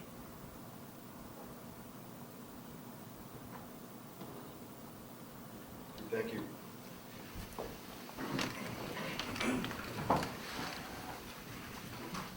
Okay, sunshine notice, please. In compliance with provisions of Chapter 231 of the Public Laws of New Jersey of 1975, adequate notice of this meeting was given by publishing a notice in the December 2022 edition of the Trends. This notice was also placed on the Kinnelon Boro website, Adventure Star Ledger, North Jersey Herald News, the Record, and posted on Municipal Building Bulletin Board. Okay, thank you. Can we have a roll call, please? Councilman Yago? Here. Councilman Harris? Here. Councilman Maybe? Here. Councilman Russo? Here. Councilman Charles? Here. Councilman Sherdock? Here. Okay, we thank Councilman Charles for being with us tonight. He's not feeling well at all, so you can tell by his new voice, he's not feeling well, so thank you for at least coming to our meeting, Councilman. I need the treasurer's report for June 15th, 2023. The treasurer's report indicated we started out cash on hand as of April 30th, 2023 in the amount of $5,649,332.21. Receipts for the month of May total of $11,054.50, with disbursements amounting to $6,113,729.82. The new balance on hand on May 31st, 2023 was $11,152,056.89. Thank you. I need a motion to adjourn. No, I'm just kidding. All right, so we'll skip over the mayor's report and we'll move on to let's go with the open space report. Councilman Yago, I don't know if you had a meeting this month. We didn't, so I have no report. Okay, so you're killing me, guys. I need time. I don't want to go to Eric. I know it's going to be long. Help you out. All right. Yeah, sorry, Joe, but personnel, Councilman Harris. All right, so a lot of things going on personnel-wise here in the borough. One of the things that we're dealing with or trying to negotiate or institute, I guess would be a better word, would be a move from the present insurance for the borough of the SHBP, which is the State Health Benefits Program, and we're trying to move to the North Jersey Health Insurance Fund. We made a presentation recently to our employees, and it was done by our insurance advisor, Frank Ravelli. And he was basically explaining to our employees the benefits for both the borough and the employees of moving to the NJHIF. There were some reservations on the part of the employees, and they put together some questions that we took a look at and we addressed. There's a letter that's going to be going out, or a memo, if you will, to the employees, hopefully tomorrow, if our borough clerk can put that together. And it'll explain very succinctly the borough's position on the health care option and how it's going to benefit both the employees and the borough. And we're hoping to move forward with that. There are two resolutions, I believe, that have been drawn up. Councilman, if you, I think we've already drawn up some of those to move us forward on that, and are we presenting them this evening or no? I don't see them on here. If there's one on there. First is, the municipal employee benefits fund, is that what it is? Yeah, so we're gonna be taking a look at that tonight. I guess that's an introduction of that resolution, and in reality is. No, resolutions are one reading and done. Oh, is it, what is it an ordinance or a Resolution. Okay, so it's something that we have to act, there's gonna actually be 60 days prior to passing before we can actually move forward with it. We have to basically apply to the HIF and they have to approve us, and so it takes a 60-day process. But it's gonna be a cost savings to the borough, and it also actually is an equal or better plan in terms of health insurance for the employees. So, and we've actually added some extras to the plan, or we're looking at adding extras to the plan, and we'll be discussing that later in the meeting. As everybody knows, Charlie Daniels, our CFO BA, has retired, or actually chosen to turn in his resignation. We accepted his resignation, and we're now in the process of searching for a new CFO and BFA. We're going to, BA, we're going to divide those two jobs, most likely, possibly as a part-time CFO and full-time BA, trying to save the borough money in that respect, and also add two individuals that were basically the jobs being covered by one person and trying to make it a little more efficient.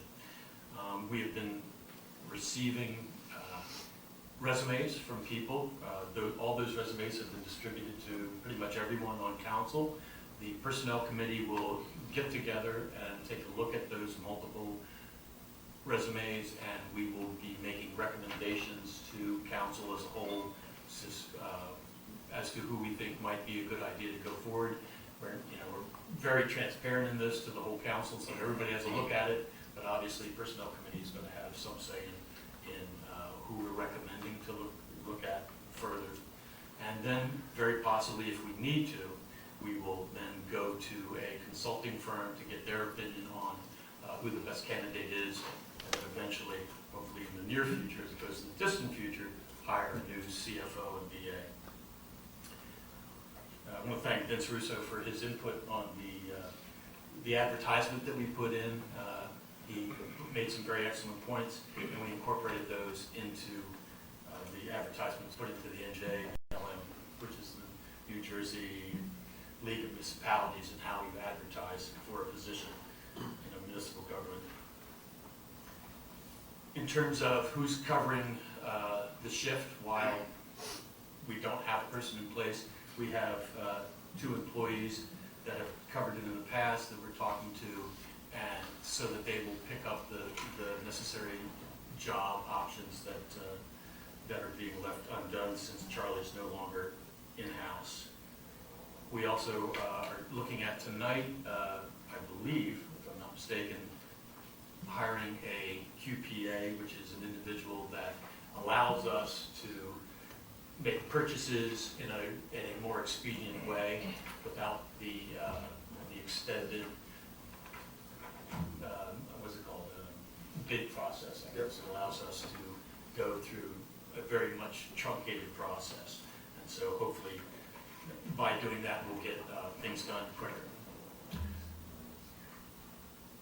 And that'll be done monthly, so it's $1,000 per month, and it can be canceled at any time. We are entering into negotiations with the Police Benevolent Association. Every several years, we negotiate contracts with our union employees. Our union attorney, or our labor attorney, sorry, Ed Pasternak, contacted the PBA, and we have arranged a date for when to begin those negotiations. The Personnel Committee, again, will be meeting to discuss the current contract and what we're interested in achieving in the next PBA Association contract negotiations. I had asked, in our last meeting, I had asked Councilman Yago if he would be willing to, since he was the Personnel Committee Chair, for the last Personnel Committee, if he'd be willing to assist in terms of informing me as Personnel Committee Chair, the sort of things that, have come up in the past and how to negotiate, that sort of thing. And he has kindly agreed to give some advice, and so I appreciate that very much. Thank you, Councilman Yago. One of the things that affects personnel that's coming up is the dispatch desk. And I may be accidentally stepping on Councilman Cheerio's toes, but I'm going to say a couple things. I personally visited the county dispatch system. They have a fantastic 911 program, and I had a conversation with Mike Peoples, who is basically manages the program down there. One of the first things that Mr. Peoples said to me when we started our conversation was, I don't think that this is a good decision for Kinnelon. I don't think the county is a good way to go. And I was prepared at that moment to say, okay, thank you, Mr. Peoples.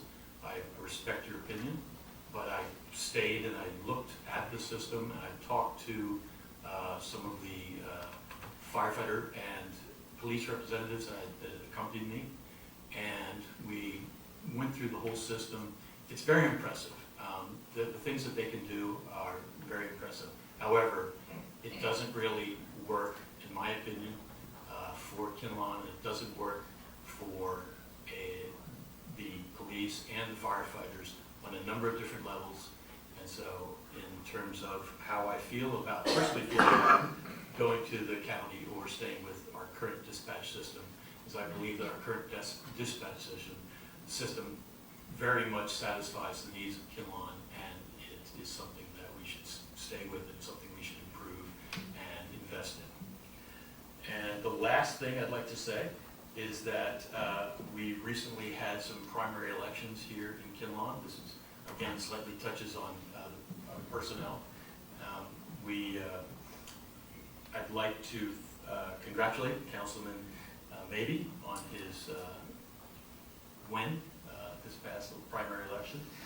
I think I speak for many people in the community and on the council that we're glad that he was successful in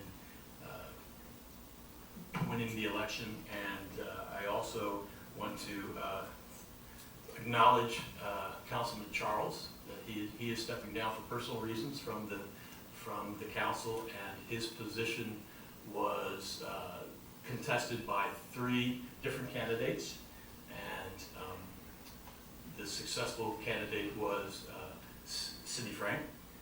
So she now is councilwoman-elect, and she will be joining council barring any write-in successful write-in challenge.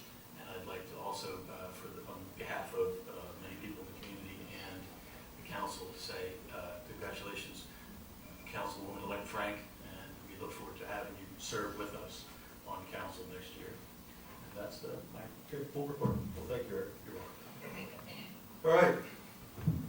Joe, you haven't been late in 46 years. What happened? We always have a meeting at 8 o'clock. You're right. Thank you. Still in middle school. Well, we wanted you to come tonight so we can just do a quick presentation to you, to just let you know how much you mean to this town and how much you mean to us. So I asked myself, Councilman Yago, who's been around I think just as long as you have, on different committees in town. Started a lot younger than you did here at Kinnelon, but and then Councilman Mabey also is our DPW super. So I wanted to, or not super, liaison. I'm sorry. So we want to come down and just do a quick presentation. If you want to come up front here.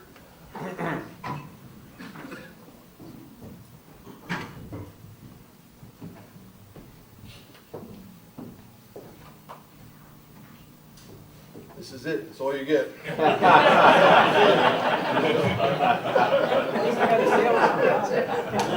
So, for anybody who doesn't know, this is Joe Usinowitz. He started in Kinnelon in 1977. 77.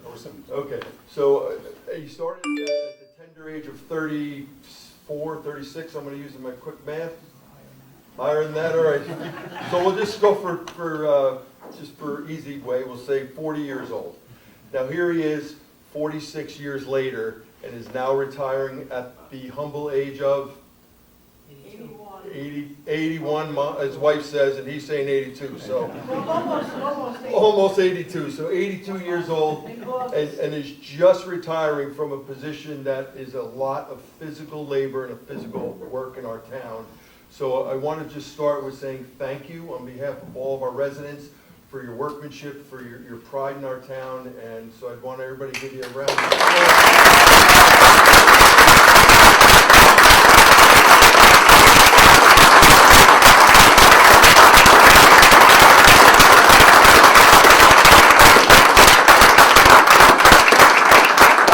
Joe, we know you love this, so we're going to keep stuff coming. We're going to start with Councilman Yago. He has something to say and then something to present to you.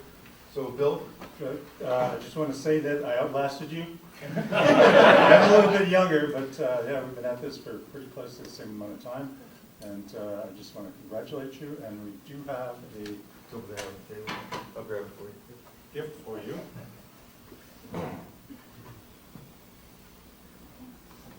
This watch, it's not a Rolex, even better. Nice and heavy, and it's engraved on the back. It says, thank you for your dedication, Kinnelon, 1977-2023.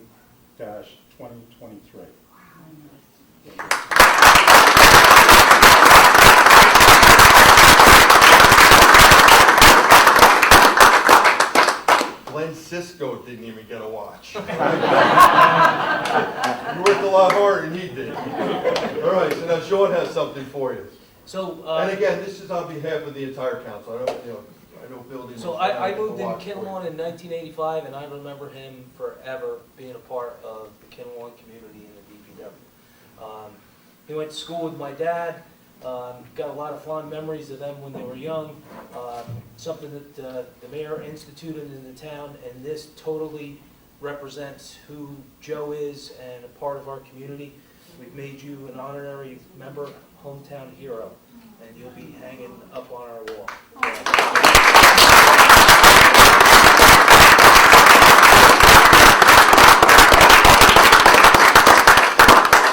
Couple more things, Joe, and then you can go, okay? So now we'd like to bring Leslie up, because she's the one that's got to worry about this retirement now.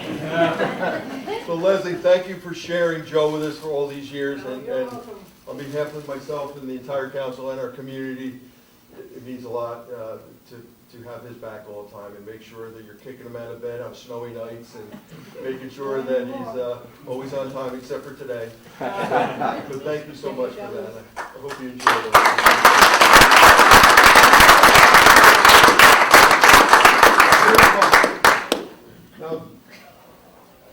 Now, Joe, in the days of the medieval times, you know, everybody clashed the town. You know, they would come and they'd build these big fortresses, and they would have these big gates that would close at the fortress, and nobody can get in. You can only get out, but nobody would come in, hopefully.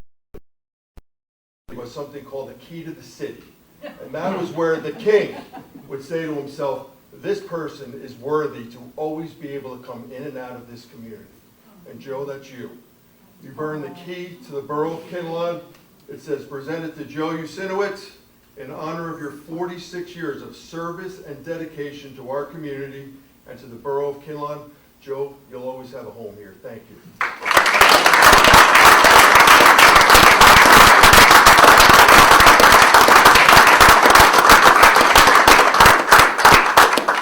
So there's your key.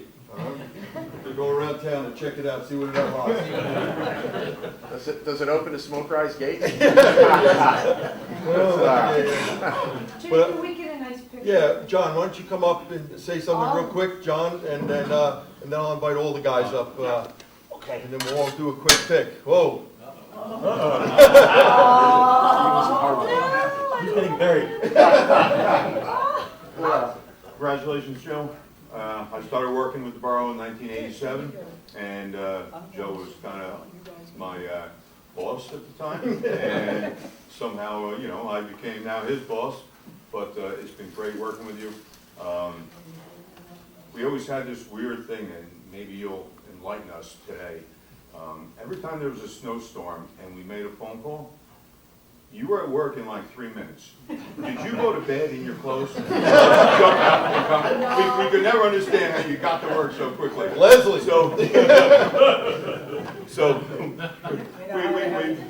just run in and get your clothes in? Like a fireman. I swear we thought you slept in your clothes knowing it was going to snow. But you were the most reliable employee I think that we've ever had, that I have in my 36 years of being with the borough.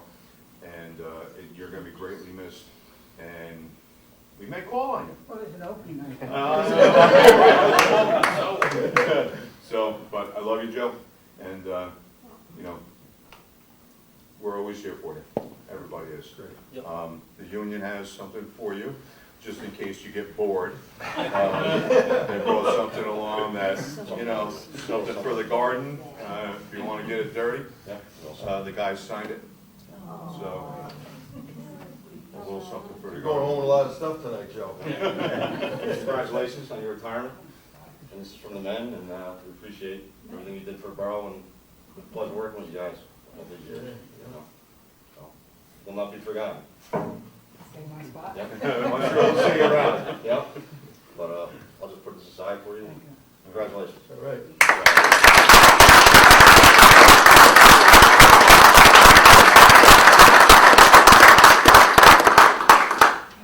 All right, so let's bring up the boys and let's get a quick pick, and then, All you guys. Joe, no other thing to say, but we're gonna put you out for retirement.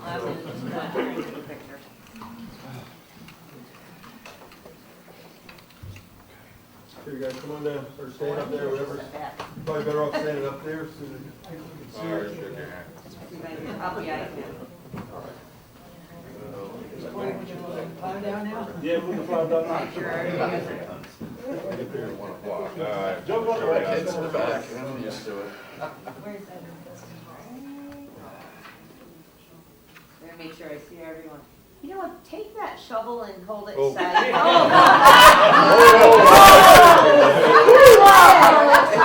All right, that's better, that's better. Oh, wait, no, I'm just kidding. All right. Okay, I'm doing a few smile, smile, smile, smile. Excellent. All right. Thank you, Joe. It's yours, my friend, here. This is-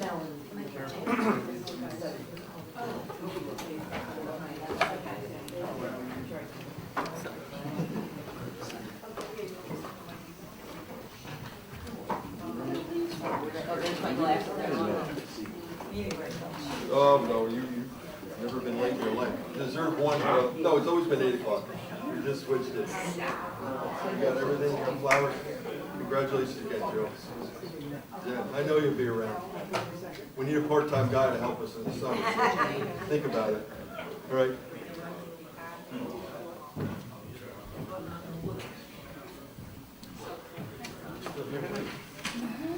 Good. All right, DPW guys out of here. You gotta get up to 5. Let them conduct real No more mailboxes, don't need any more.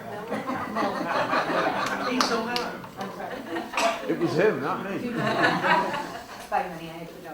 All right, thank you, Leslie. Congratulations.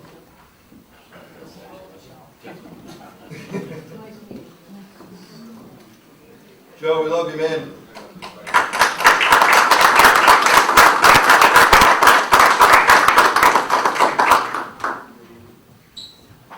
Okay, we're gonna move on to Recreation and Public Works, Councilman Mabey. Thank you, Mayor. I'm going to start out recognizing one of our student athletes across the road here. Jack Ahart won the 400 meter NJSIAA Meet of Champions. That's quite a big deal in the track world. Anybody who follows track, the 400 meter run, and at the Meet of Champions, it's kind of like the best of the best right there. So congratulations to Jack Ahart. That's a tremendous accomplishment, and all of Kinnelon honors you for your great achievement. He made it around the track in 47 seconds? Yeah. I thought it was minutes, but that was. That was you. 47 seconds. Yeah. So that's, Yeah, without a doubt. very proud, and he's going to a Notre Dame, I believe. Notre Dame and a track scholarship. Yep. So congratulations to him and his family. That's Yes, great. definitely. Thank you, Sean. Yep, second running of the K-Fresh Farmers Market was great. Still getting good turnouts. Everybody who hasn't been out to the market, please come out and support our local producers, farmers, popcorn people. These are all vendors that put on a great event, and it's really important for Kinnelon to come out and support this. This is a great thing that's come to Kinnelon, and hopefully we continue to have good weather and good turnout. Summer camp is completely sold out. Each session also has a pretty lengthy wait list. There are many new exciting activities for the kids this year.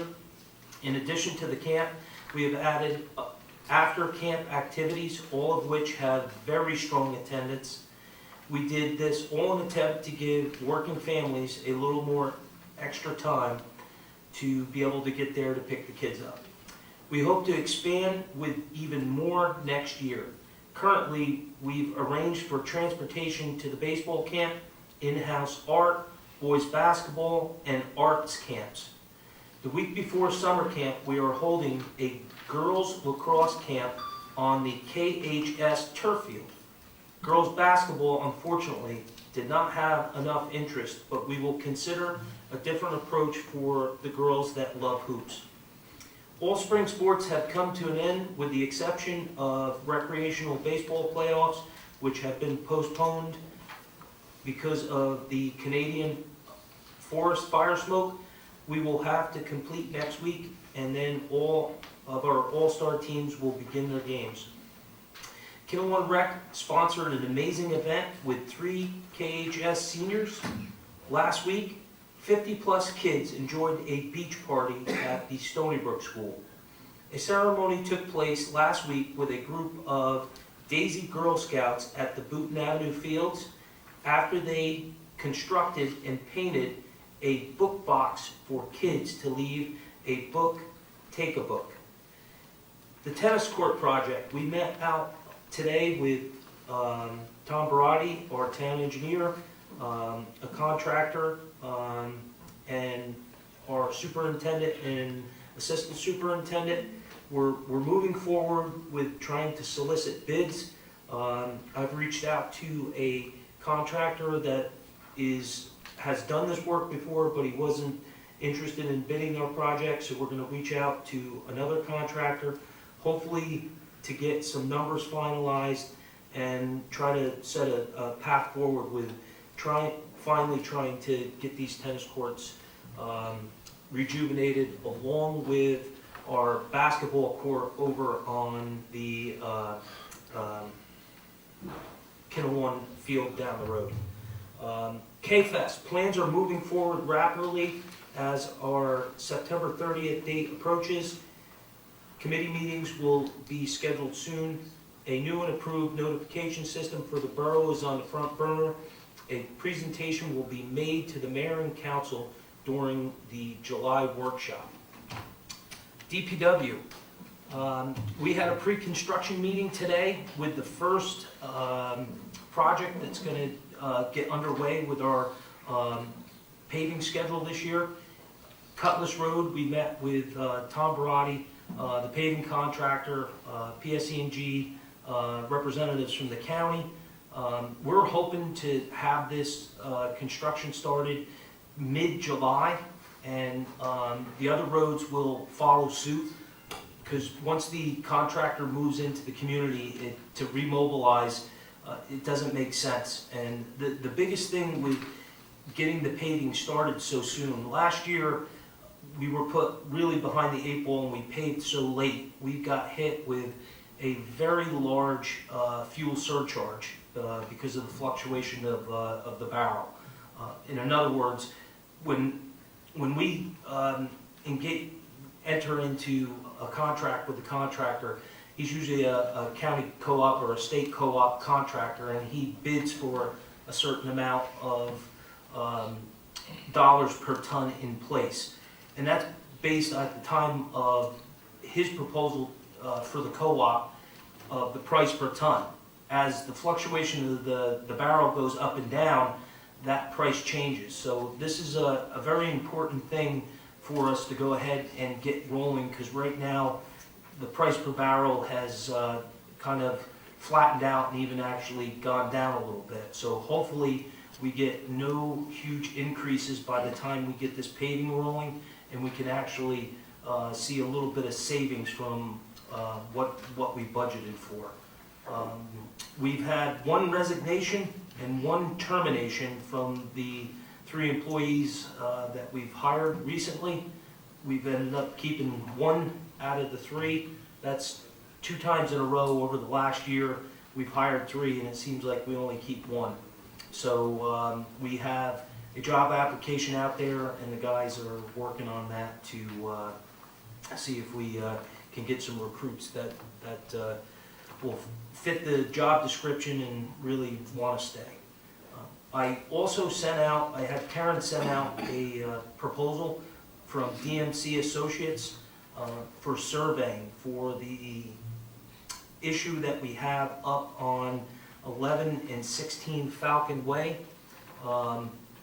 This is a situation that's been around a long time and hasn't been taken care of. So that is the first step in the process of setting an easement in place so we can put an overflow over on this catch basin that is overflowing.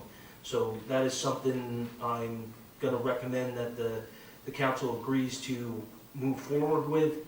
It is a very reasonable proposal from DMC Associates for the surveying work. So second phase of that would be to go ahead and start setting the easements and recording them with the county, followed by the construction.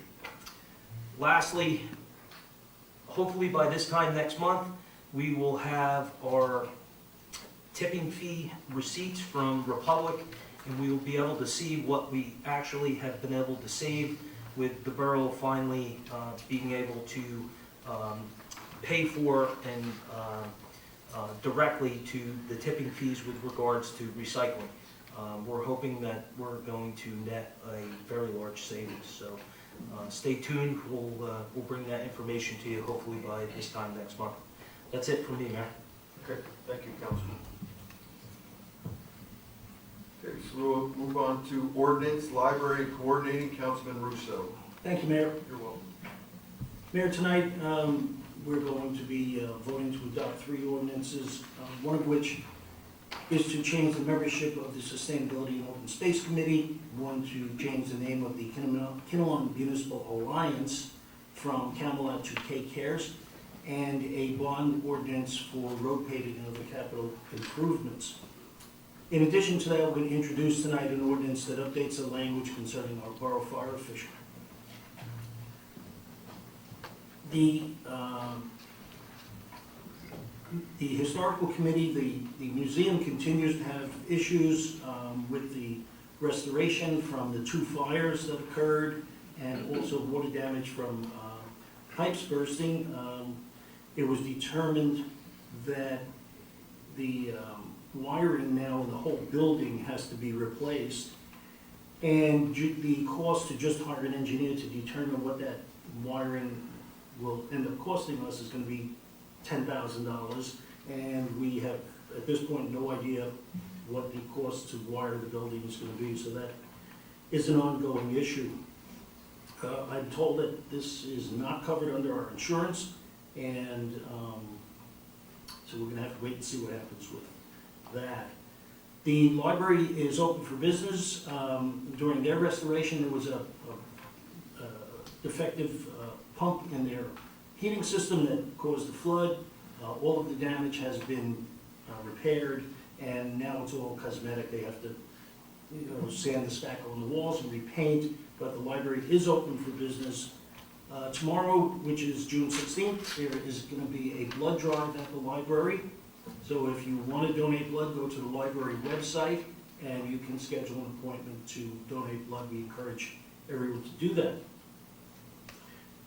Also, we want to remind everyone that the library is going to continue holding classes, events, concerts, etc. for children and adults through the summer. So don't think just because the summer is here that the library is kind of going to sleep. Check the website for scheduling and enrollment information because they're constantly putting new things up there each week. So keep up with those activities and enjoy the library through the summer as well.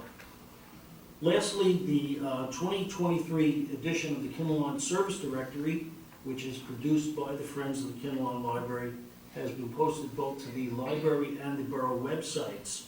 So this directory provides valuable information about Kinnelon, Morris County, the state of New Jersey, various groups and organizations who provide services to our residents. We no longer produce that in hard copy.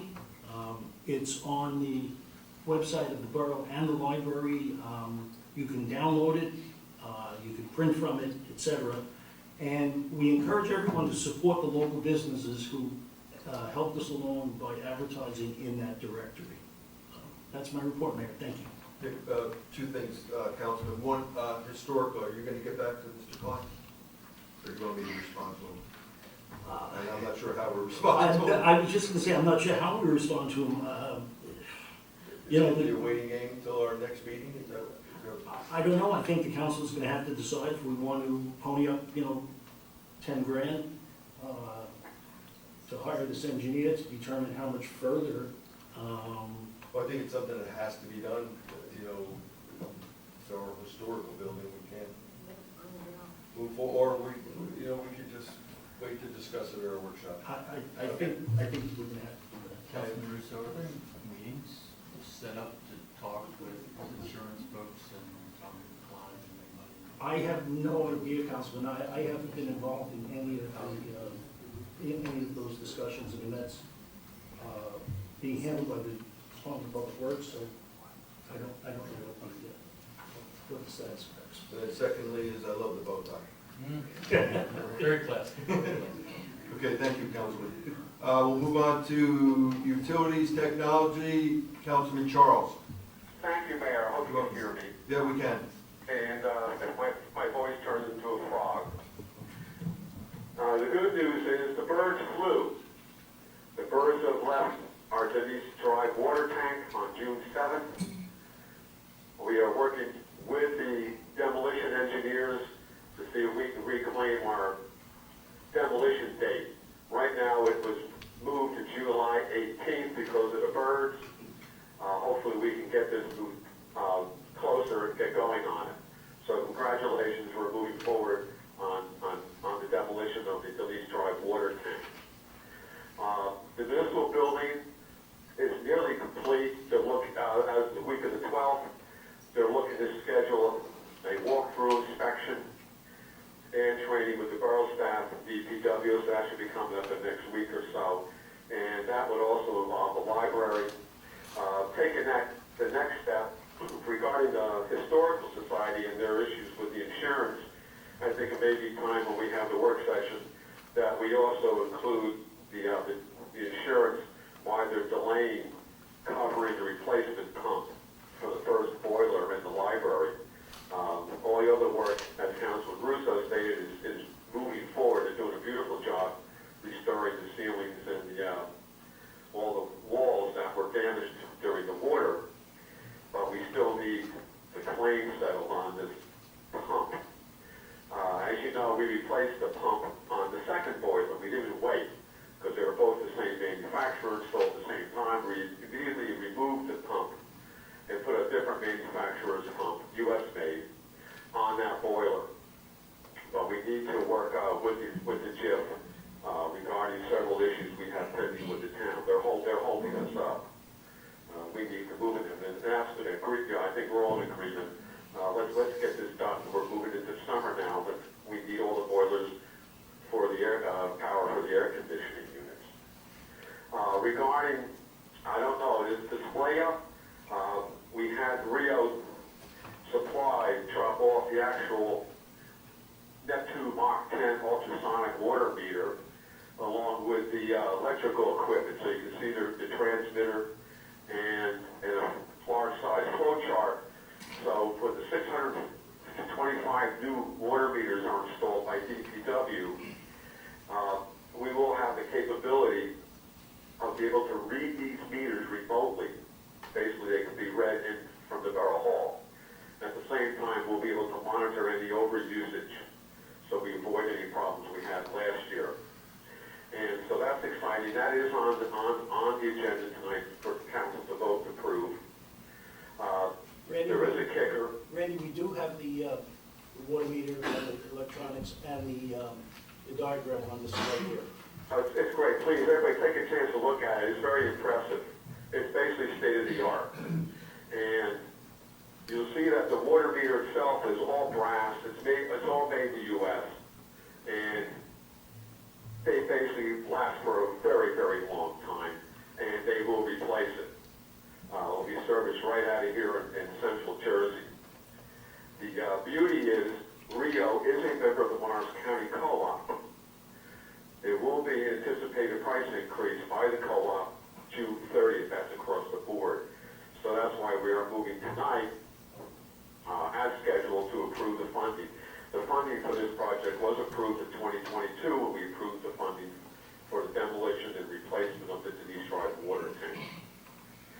Was interesting, the first bid that we had put out, the bidder came back, and you can't imagine, he recommended in his bid using the Rio water meter. And that was interesting because they had to go to the manufacturer, Rio Supply, who makes it, to get it.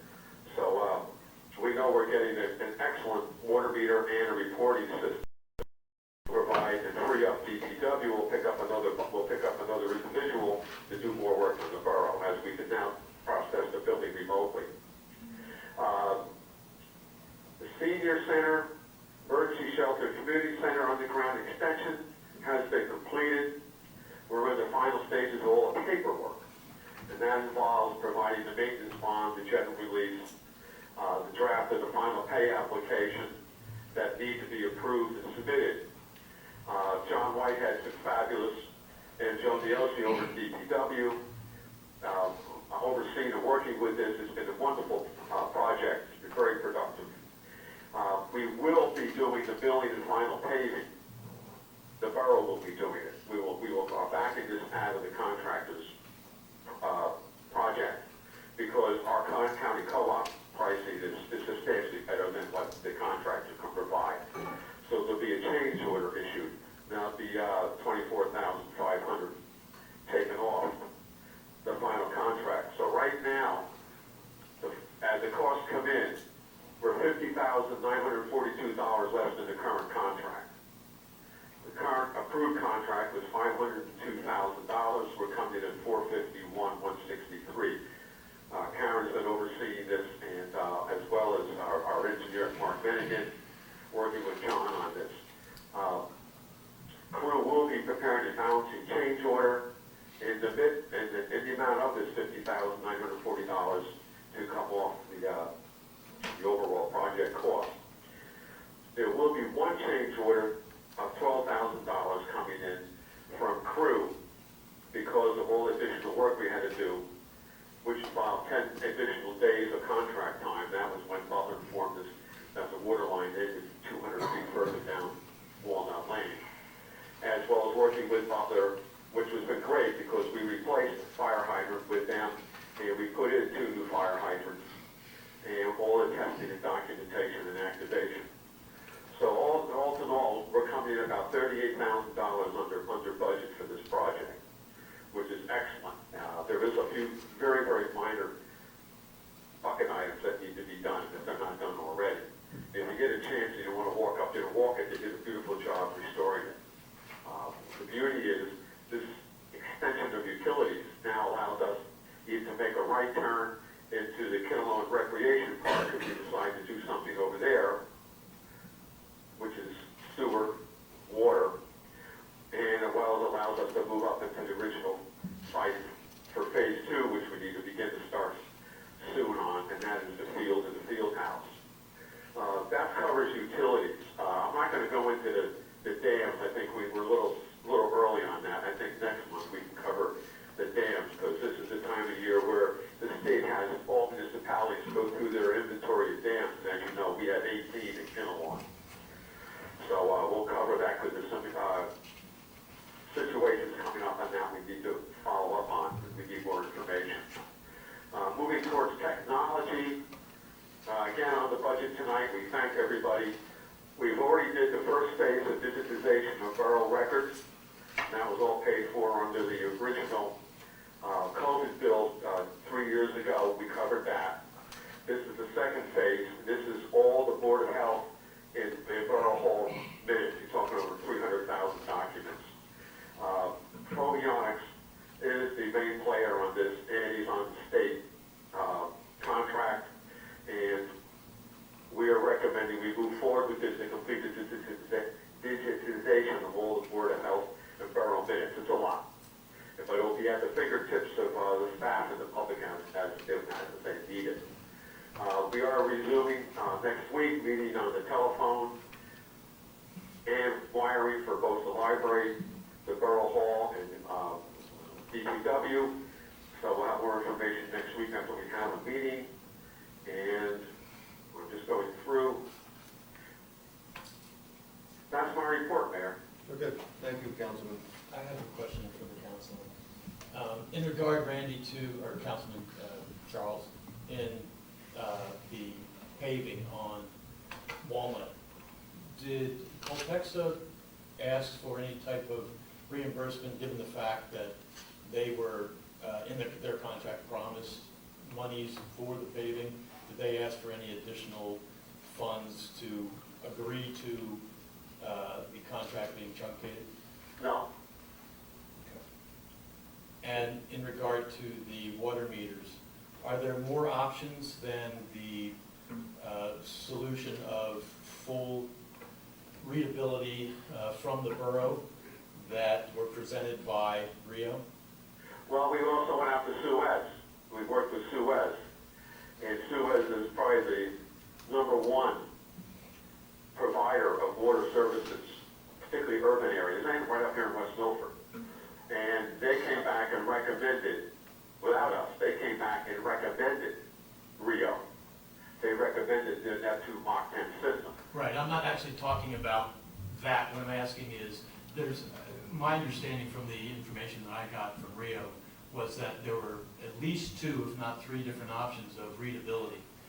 One, you could have basically go up to the meter and read it. 2 was you read from the street, and 3 was that you could read from a remote site, and that each option cost the borough more money.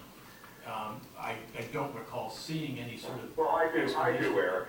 And the question is, what you're asking is, if we look at all 3 options, the answer is the option that's recommended we're going with is D, all of above. You can read this from the street, you can read this from the truck, and you can read this from the Borough Hall. And that is included the $290,000, which is below the $300,000 ceiling, which was approved last year. The answer is yes. We looked at it. The prices weren't that much different. They were very small. And we decided to go with all above. When you say we, which went a couple of $1,000s more. When you say we, who are you the referring savings to? is, I'm going to answer your question before you ask it, is that we free up a DPW worker who doesn't have to be dedicated to doing this every quarter. And that means basically it's a month to go out and hit all 620 some odd meter sites, homes, businesses. So the answer is yes, we did. And the price is $290,125. It's below, it's about $10,000 below what we had put out on the bid and what we have available. So the answer is yes, it is. It provides all 3. And the beauty of this is we can look it up instantaneously without having to send an employee out there. We're taking somebody off. And if I could just interrupt for a second. We free up a worker from DPW. If I could interrupt for a second, Councilman. What I'm asking is, when you say we decided, I don't recall as a council that we decided this decision. I don't remember it being brought forward. I remember being We in a presented meeting. this last week, Eric. We went over it last week, saying, Well, here's what yes, it is. yes, but you If you didn't get a present chance to the look at three flow options. chart, if you had this question, why didn't you ask this last week in the work session? Because I didn't realize that there were three different options and that we were not looking at each individually. We did look at each individual. The No, recommendation we as a came council back did not. from the engineer, a real engineer, who said for a couple $1,000s more, we can get all three. We can have it read at site, we can have it read from the curb, which is the truck, the DPW worker sitting in a truck, or we can have it read in-house. Okay, how much? Over in finance. You say a couple $1,000s which we agreed more. with. You say a couple $1,000s more. Is there some, again, I've seen no paperwork on this, so I don't know what that figure is, and I think, just trying to be fiscally No, you're responsible. not. No, you're not. This has been going on for several months. There isn't anything new on this, other than that we are able to free up a DPW worker, which is important because John needs DPW workers. The borough needs these trained CDL personnel to do other work, to drive around and read water meters. We can do this from within the borough hall, and that's the beauty of it. As well as we can do it from the curb, or if you have to send somebody out there, we can send somebody out there and read it. That's the beauty of it. And you're still $10,000 under the $300,000 number. And as you know, and I hate doing things on the, we are coming down to June 30th. It seems to be the magic number for everybody in this country and regarding pricing. The co-op goes up June 30th. Yeah, Councilman Charles, I'd like to also point out that, we had a situation not long ago where a resident was using a ridiculous amount of water because they didn't know they had an underground leak. And the new system will preclude that from happening. We will see in real time that there's an excessive amount of water being used, and it won't be at the end of the quarter where we say to the resident, hey, by the way, you owe us 10 grand because you used all this water. Our water personnel will be able to see if there's excessive use, and we'll be able to, take action immediately, go to the homeowner and say, hey, what's going on, you're using all this, water. Something in Randy's defense, we've been talking about this for over, I want to say over 2 years. And I know in the very beginning, and every time we talked about it, it's always been to get a price to be able to read it. Lee was on board with it, our person who reads them, and our DPW super and our engineer, so it might have gotten lost since then, but it's always been since day one to get water meters that can be read at Borough Hall and make it easier for. And I understand that, but in the spirit of that we sort of developed here on the council is all committees sharing all information with all other members. This just comes as a surprise to me that I sort of found out peripherally that there were two other options that were never presented to the council as a full thing, as an option. That Yeah, we they have a were last possibility. year. Let me just finish, Councilman. So that is why I brought the question up. I will, definitely take your answer as your decision making, and I have no further questions. What I'll do is I'll pull K on the consent agenda out for separate discussion and vote, if you want to do that, or. No, I don't think we should do that. This has been going on for 2 years. The engineers have come back, Lee has come back, DPW has come back. They're the experts. All right, we're gonna discuss K when we get to the agenda. I don't see it changing, but we'll discuss it. Okay, anything else for your report, Councilman? No, I'll follow up with my people for you, Eric, okay? Okay, That's the end of my report. Thank you. Okay, we're gonna move on to Finance and Public Safety, Councilman Chertow. Thank you, Mayor. Last month we voted and adopted the municipal budget. Since then, the Finance Committee has met with our municipal auditors. We went through the 200-page document, pretty much section by section. At the end of the document lists a bunch of recommendations that the auditors kind of take a look at when they go through all of our records. They're here for a numerous amount of weeks, and we address those concerns, and we continue to move forward. Last week, at our work session, I handed out our short-term, long-term capital needs that we basically renew on a monthly basis as a council.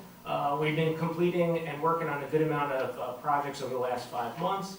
Areas that are in progress, you've heard tonight: phones, servers, dispatch desk, tennis courts.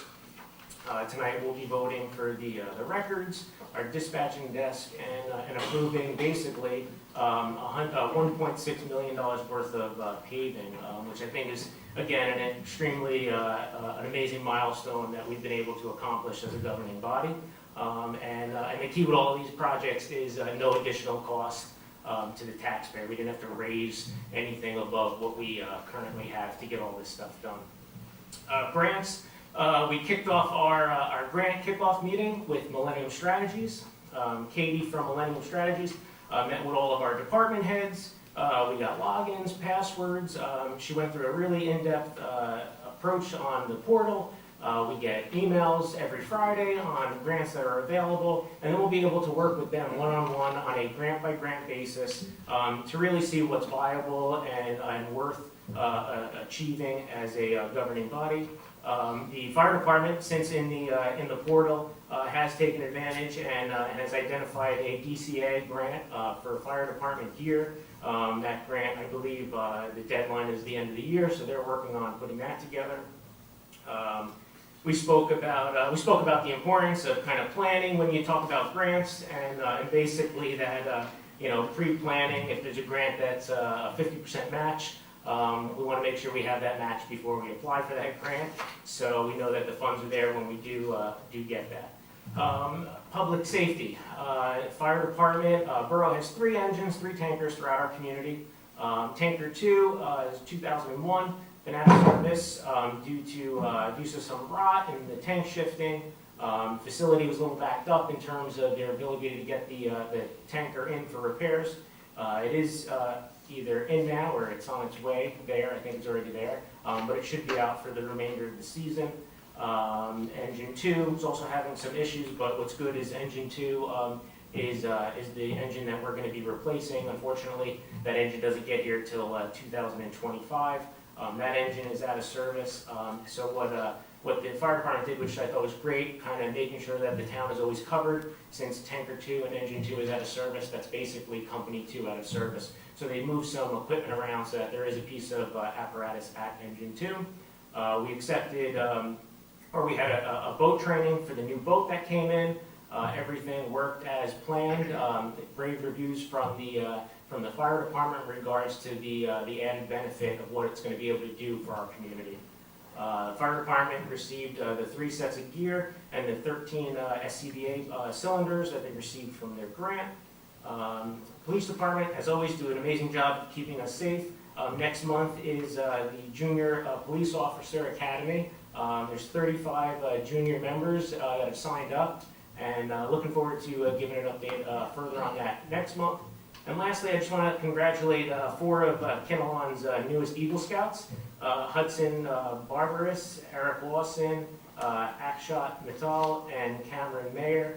I can't talk more about the scouting program, and I love it. I'm an Eagle Scout myself, and I'm proud to recognize them as 4 of the newest Eagle Scouts. And thank you, Mayor. You're welcome. Thank you. Mayor, question, please. Yes. Councilman Turtle, when is the library administration going to get access to the? I did send Katie an email with Kim's, so I'll see if she sent something over to her. She has to have Kim's email. Oh, Katie. Oh, Katie from Millennium. Oh, from Millennium. Yeah. So I'll follow up with her to see if she sent Kim an email to set her up yet. Thank you. Thank you, Councilman. I'll CC you on it. Thanks. Okay, we're going to move on to hearing from the public. Is there anybody from the public to be heard?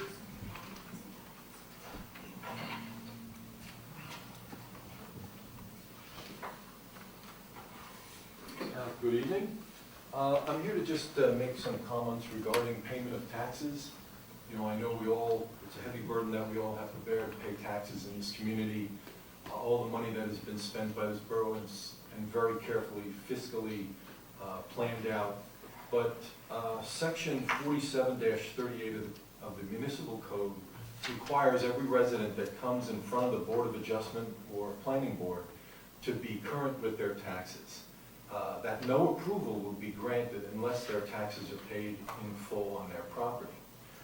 There's unfortunately a situation which I'm sympathetic to, but there's a member of the Councilman Charles, that has been delinquent with his taxes for many years and is presently 18 months delinquent. He sat here 6 years ago and pretty much berated Steve Cobell about his lack of payment of taxes.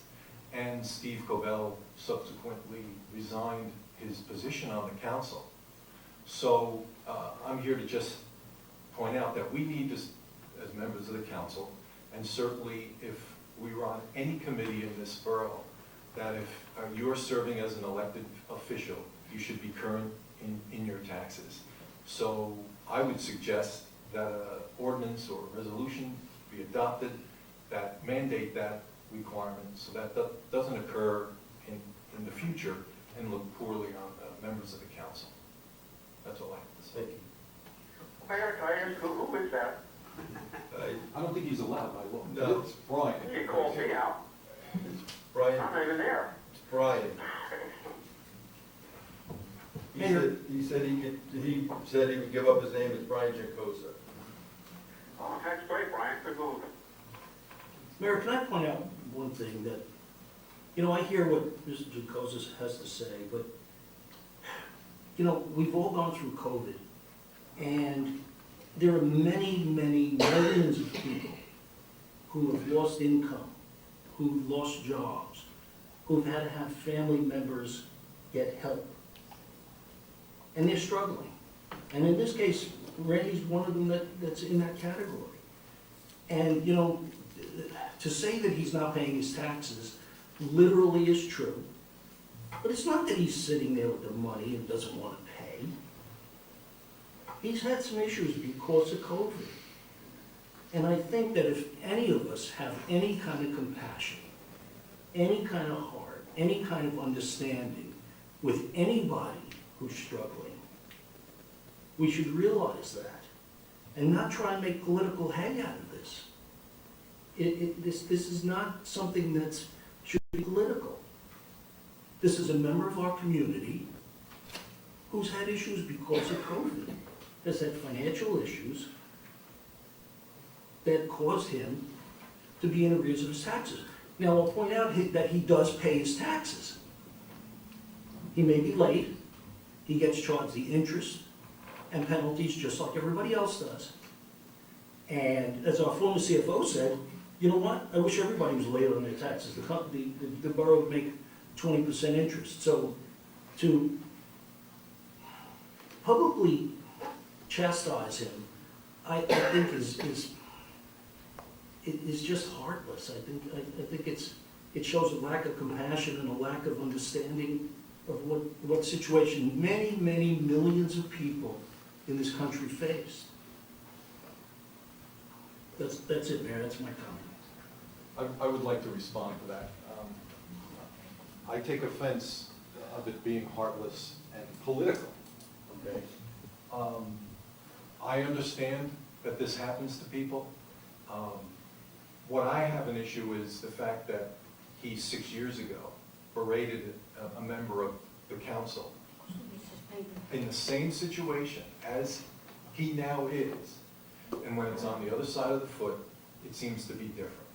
And I have empathy for all the people that have suffered with COVID beyond belief. And you know, to challenge my integrity, I take offense to that this is not why I'm here. I am here to hold all the members of the council to the same level that everyone else would be. If I was in your position and I couldn't do it, and it's part of the rules, I would resign. I would not be on that council or board if I didn't pay my taxes. if it was a rule or not. But Brian, what is it, what does it gain us to force someone to not be a public servant because of a circumstance that's no fault of their own? It doesn't, I understand what you're saying, that Randy may have made some comments about someone in the past, and that, I wasn't around for that, and I don't know, but it really doesn't gain us anything to say to someone, you can't serve because of a circumstance that's beyond your control. It just doesn't make sense. He can take his time off, get his finances in order, and get back on the council. That's all I'm saying. And he's making substantial decisions on behalf of the community when he is not current in his taxes. I just don't see the sense of that. But the two don't really have anything to do with each other. You can make, sensible, informed, intelligent decisions and be in arrear in your taxes. It doesn't cloud your thinking. I mean, he's not doing anything in terms of, any issues that come up that would benefit him or improve his situation or anything like that.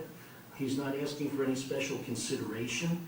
I just don't think it makes any sense to say that someone who's in a situation beyond their control. Now, if he had money, he's driving around in limousines and all this and refused to pay his taxes, yeah, then I'm all with you. But when we have a situation where someone is down on their luck, not because of anything that they did or didn't do, to say that they can't serve as a public servant, I don't. I'm not saying that they can't serve as a public servant.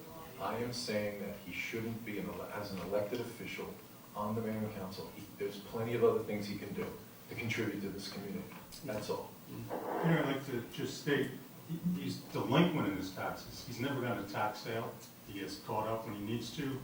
So, sometimes people get behind in payments, people have gotten behind in mortgage payments, and I'm sure with everything that's happened over the past several years. All understandable. So we're not at a critical tipping point where he's actually going to a tax sale.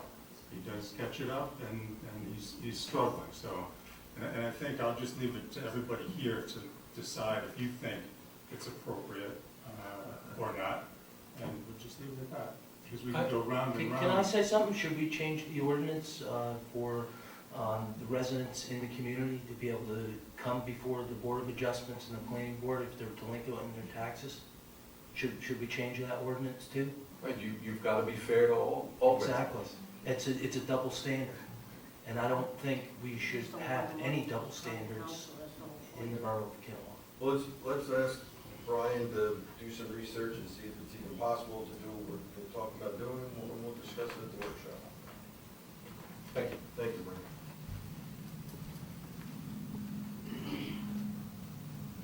Anyone else from the public want to be heard? How you doing, Mayor? How you doing, Council? Ron Scalise, I'm on Birch Road, 27 years. I have a problem with the street. They paved 2 years ago, August 2021, they paved my street. What street is that, sir? I'm sorry. Birch Road. Birch Road. And getting a lot of water down my driveway. Totally unfair. I've called, I've done my part. I don't know what else to do. That's why I'm here tonight. That's a picture if you want to see.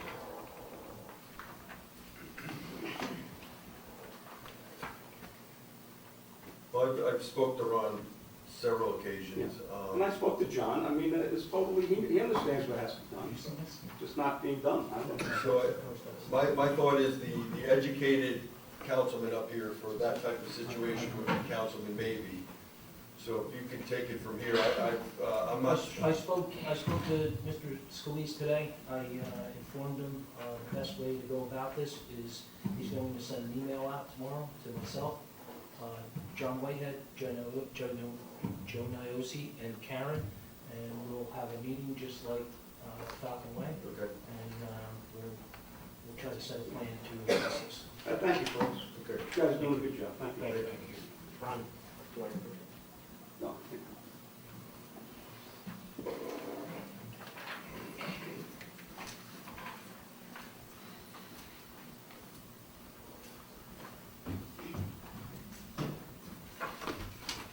Hi, folks. Okay. there's been a lot going on in social media. I'm going to address some of it, but most specifically, when I was here in May, I asked you to consider inviting the Meridia Kinnelon LLC or the Capodina Group to come in front of the mayor and council and the public. Can you speak into that? Oh, I'm sorry. Thank you. To present their proposal in a noticed, Facebook streamed public meeting. Have you had an opportunity to discuss that idea? I did reach out to them, and they're gonna get back to me in the next week or two of the date they can do it. Okay, excellent.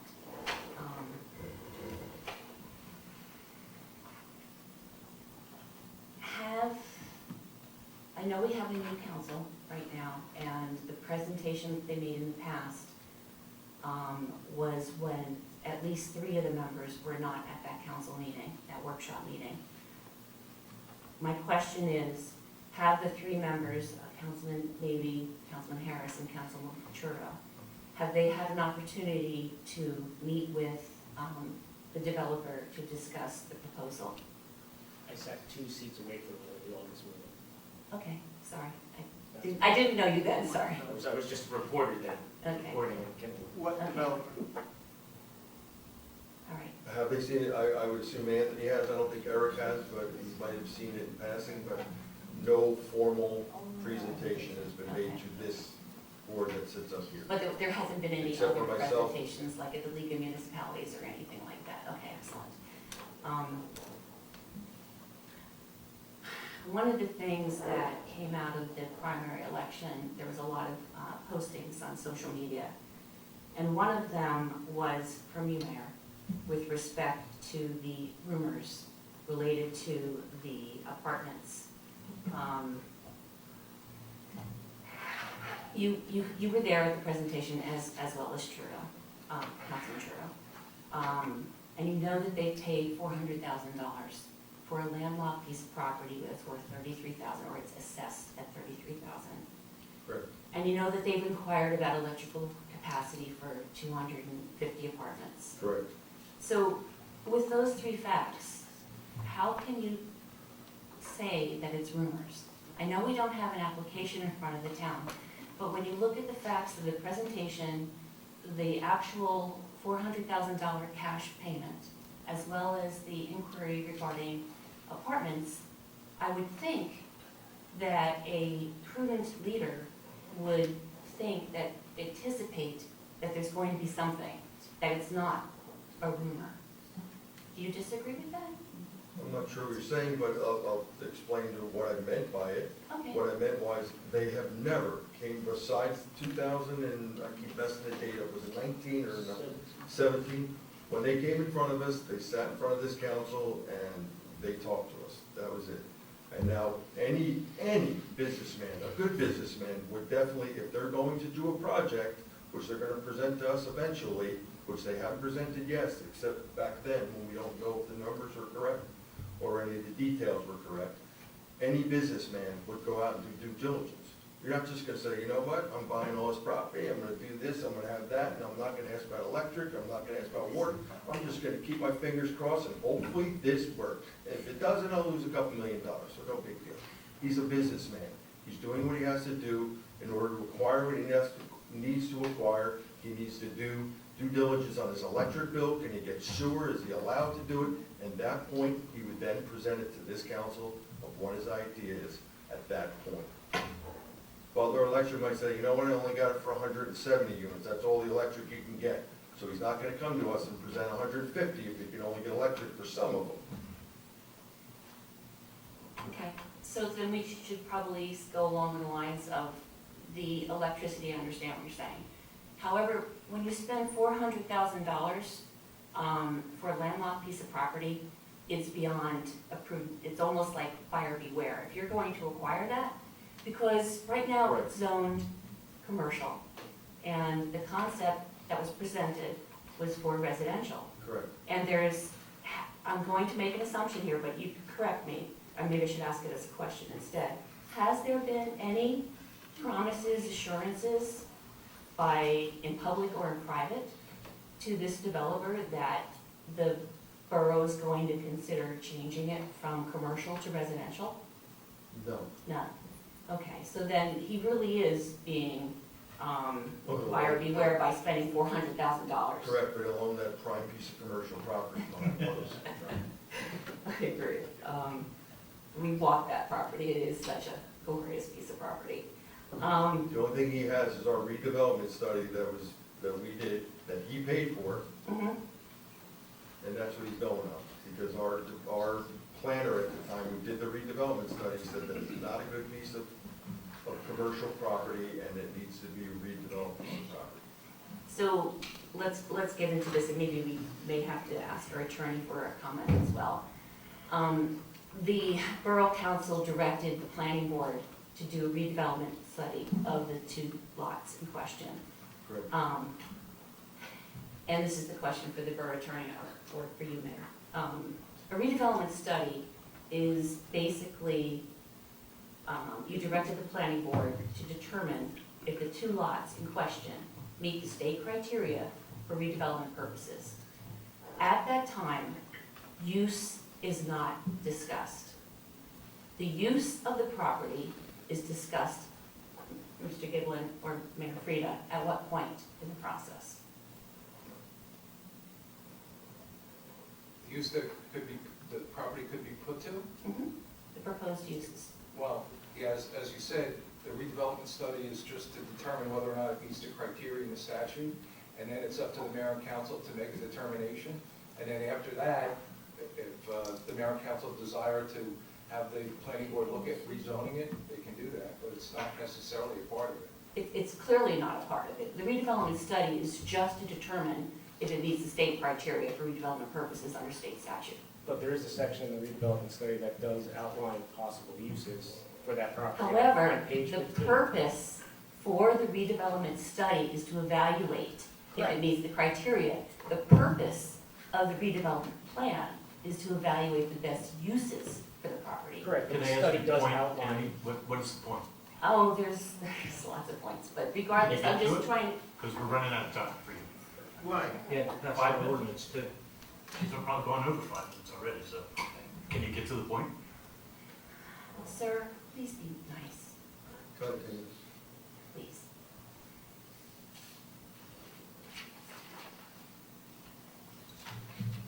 So one of the things that was presented by the planner, or I should say the project, was that they were going to project a $290 million of revenue stream over 30 years.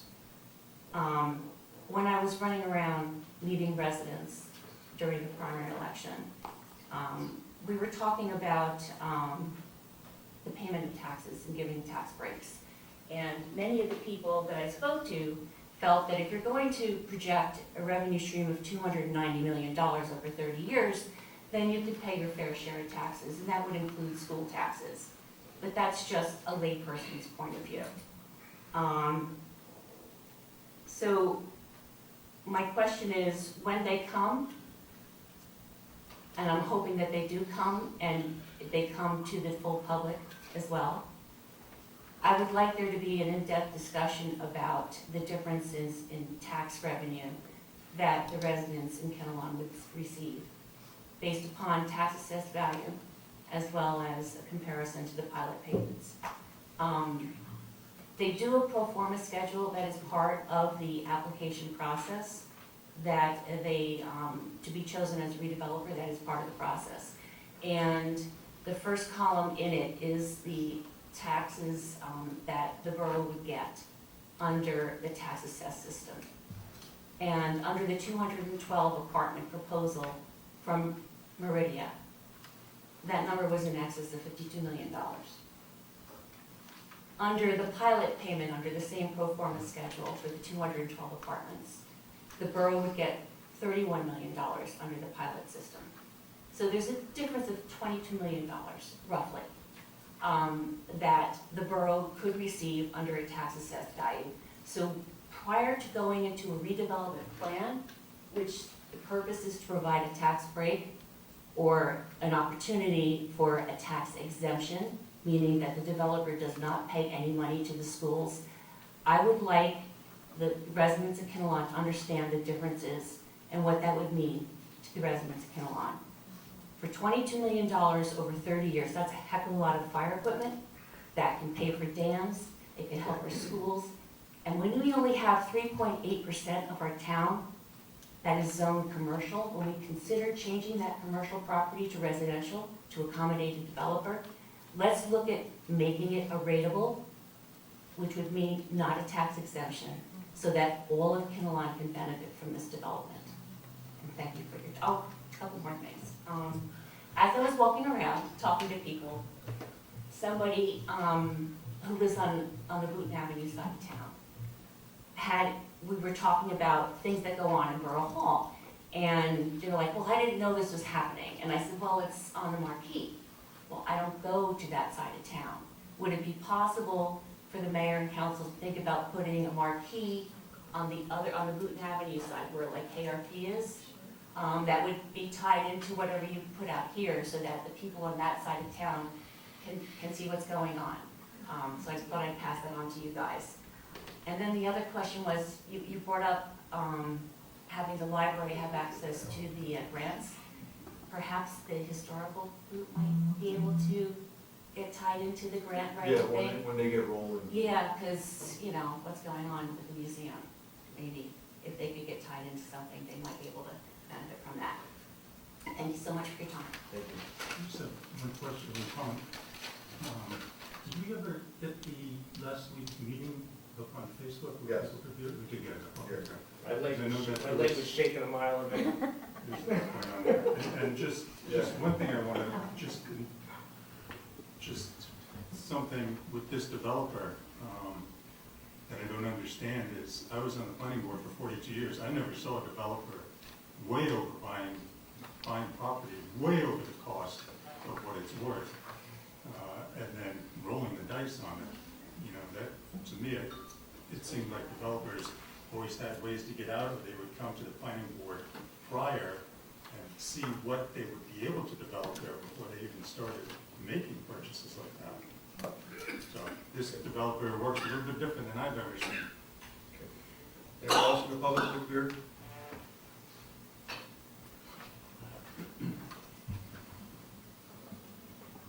Chris, welcome back. I wasn't gonna say anything today, but something came up.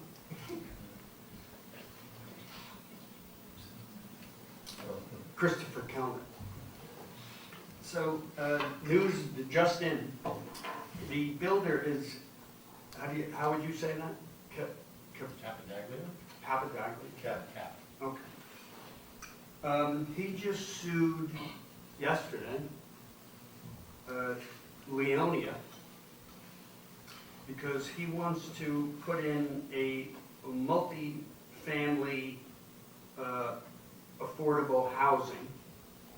And Leonia has its own plans for age-restricted housing and caps the height of the building at 3 stories. And that guy's not interested in that. And this is a quote from the article. The article is in what's called The Real Deal. It's a real estate. The Real Deal. It's a real estate news organization. And it was as of June 14th, 2023 at 4 p.m. And I'll read just a paragraph from the article. In a joint statement, Leonia's mayor and planning board chair said the developer was using the lawsuit as a way to force its proposal. They added that the CPC's proposal was an exceptional overdevelopment and not at all keeping with the character of the community. Now, I don't know who's right, I don't know who's wrong, I don't know anything.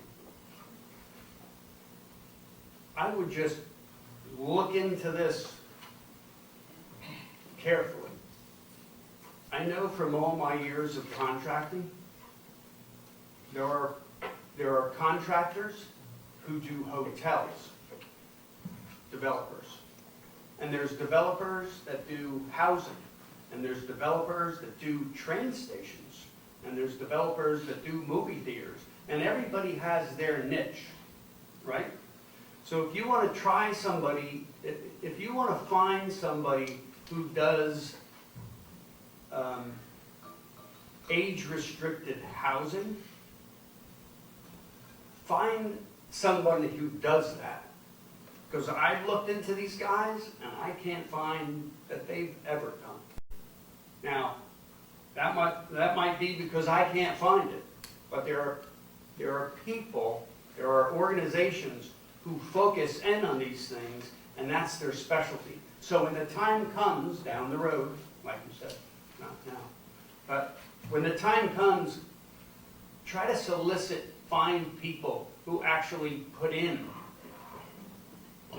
age-restricted housing. Because there's people who do that. And I don't know that this guy does. So I'm not saying he doesn't, but I'm saying property. look into it.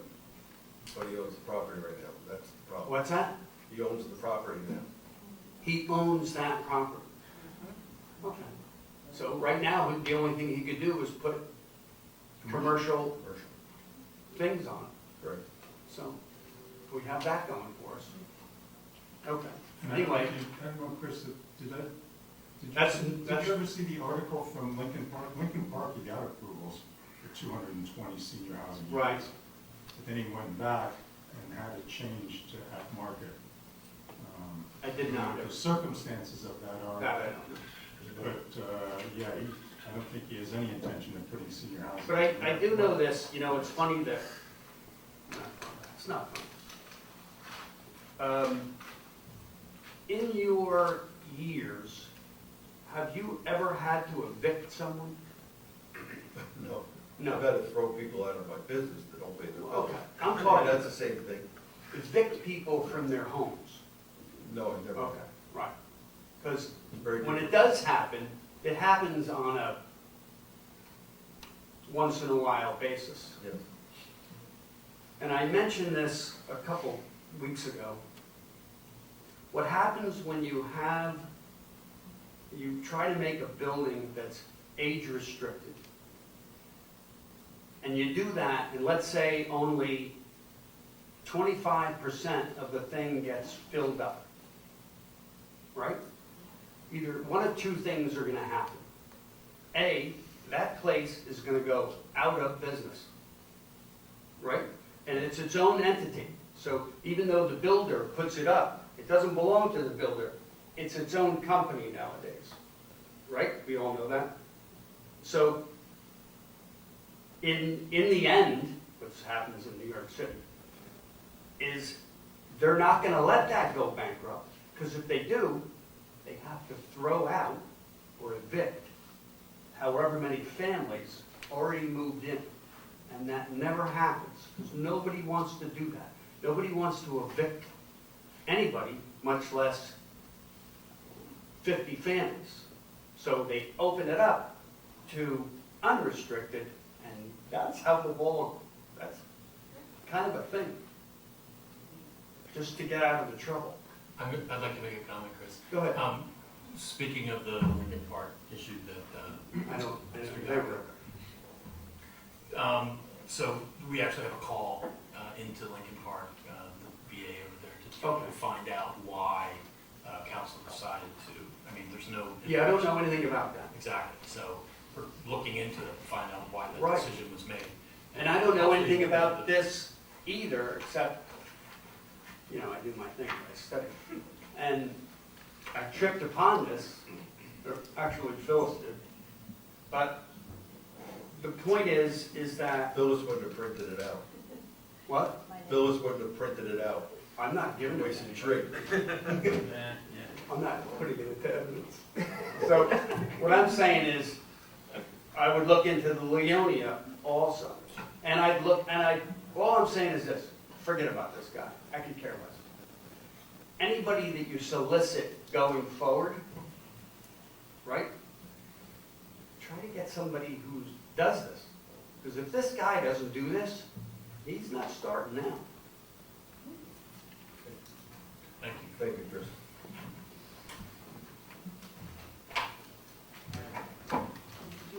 No, probably be better.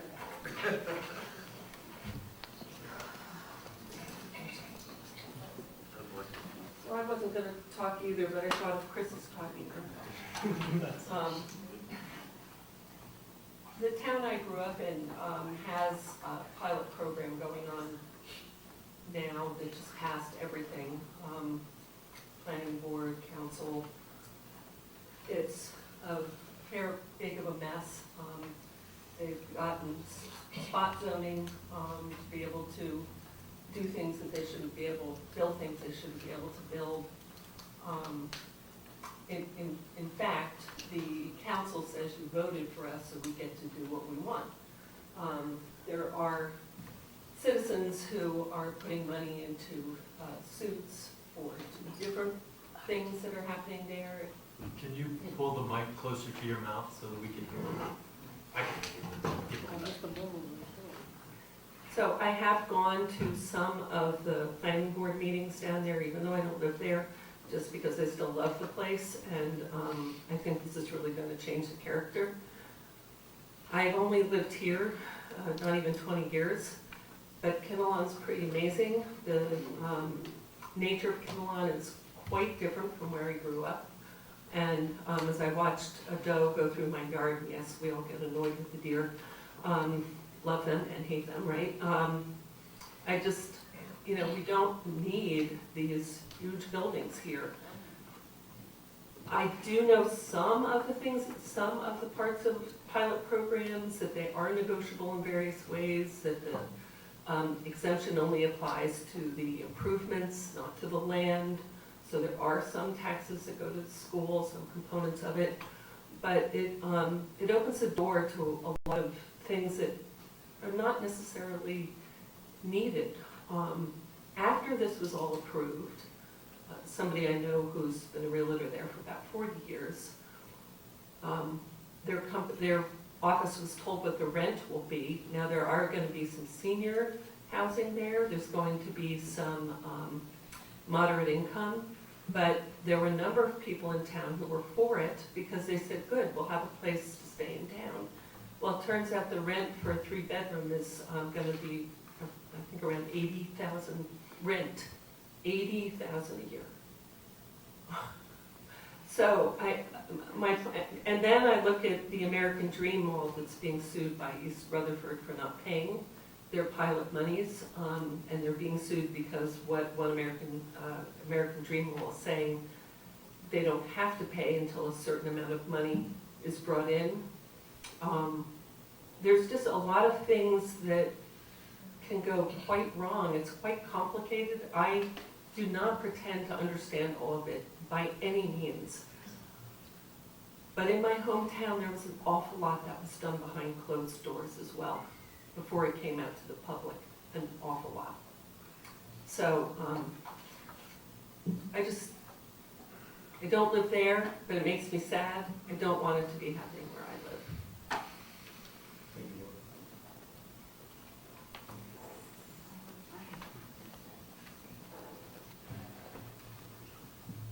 Hello. Hi.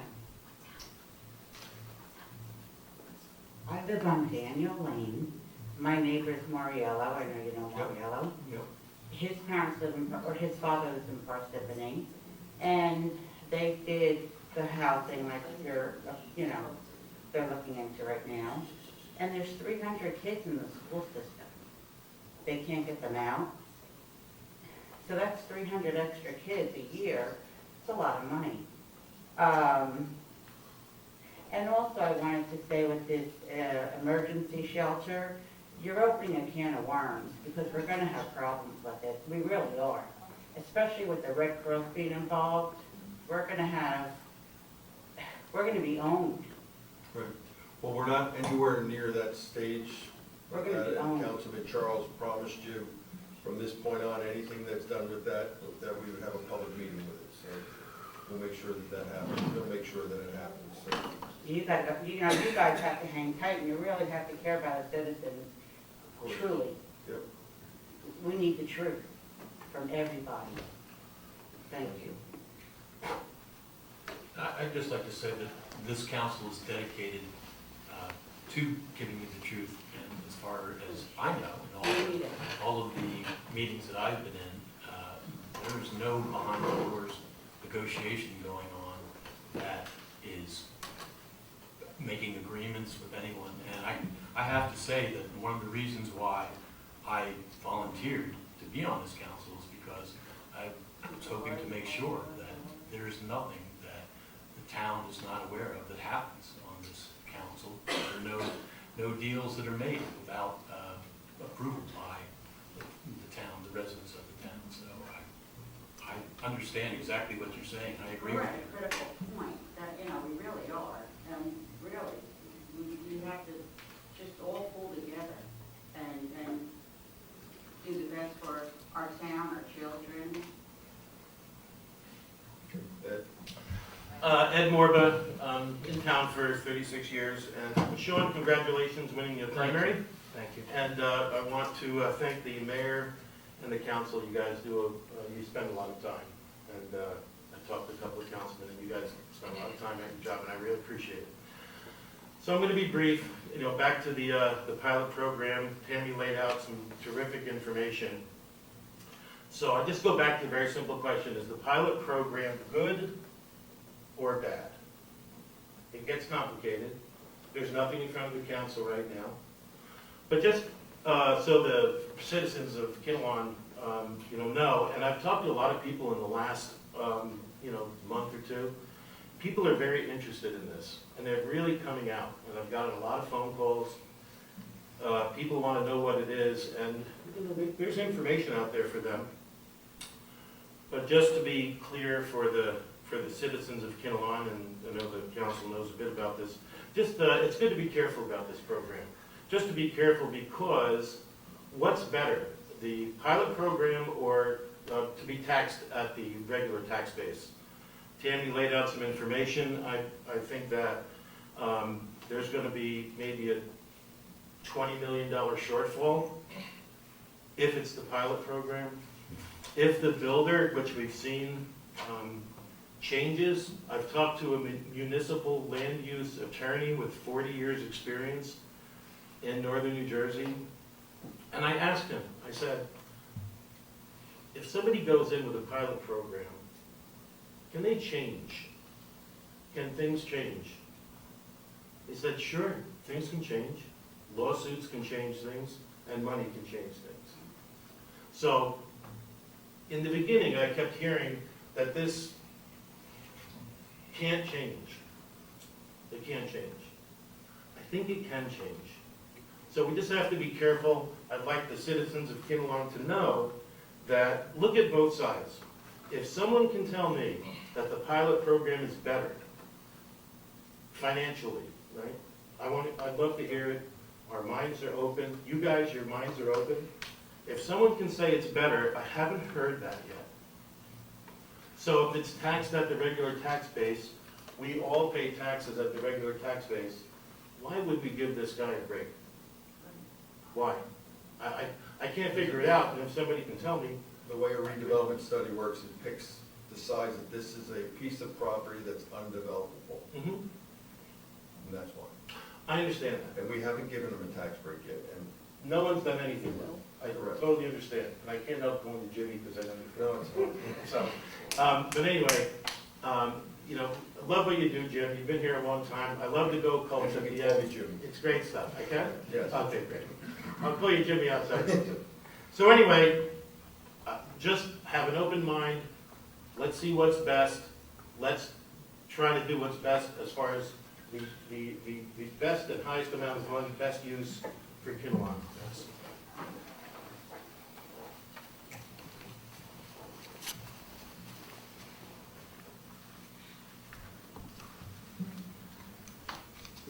Anybody else from the public?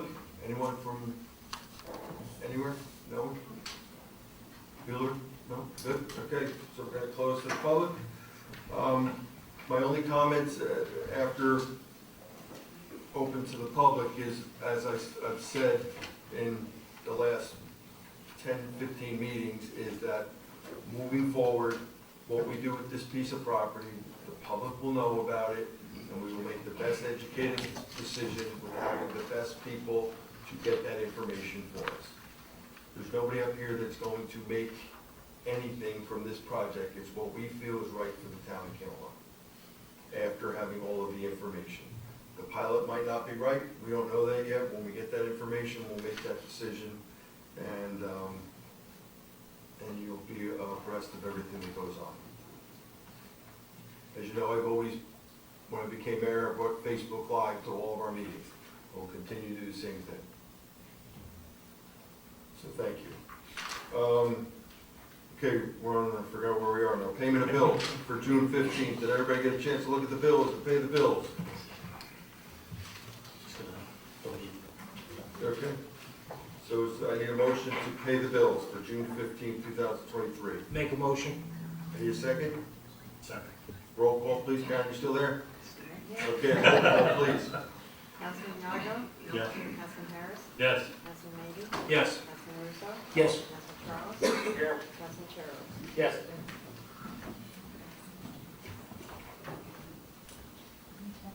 You told me that I actually did. You get it. Thank you.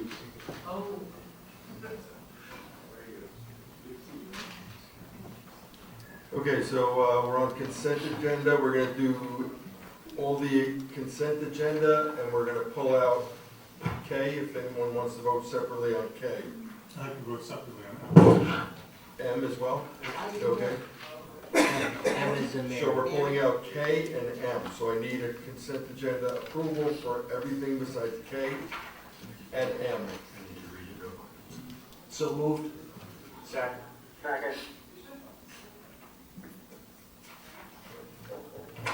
Hold on one second, Karen.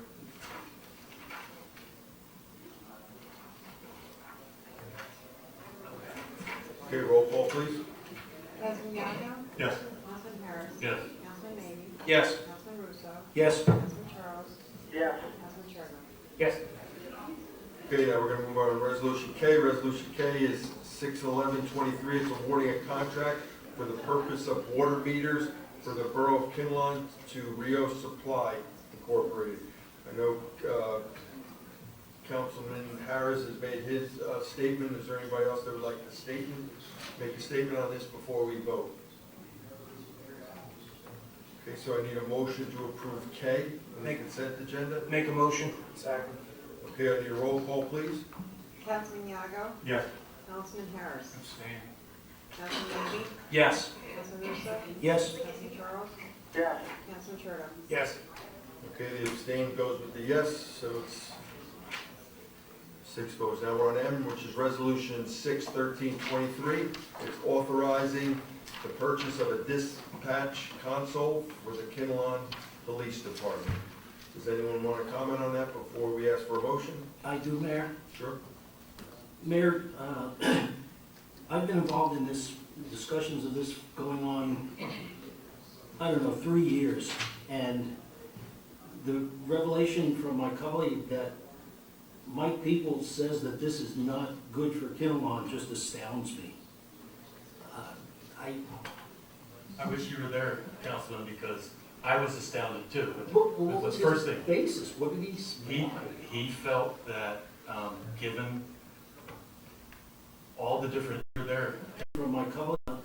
Patch, yes, so it's 6 votes. Now we're on M, which is Resolution 6/13/23. It's authorizing the purchase of a dispatch console for the Kinnelon Police Department.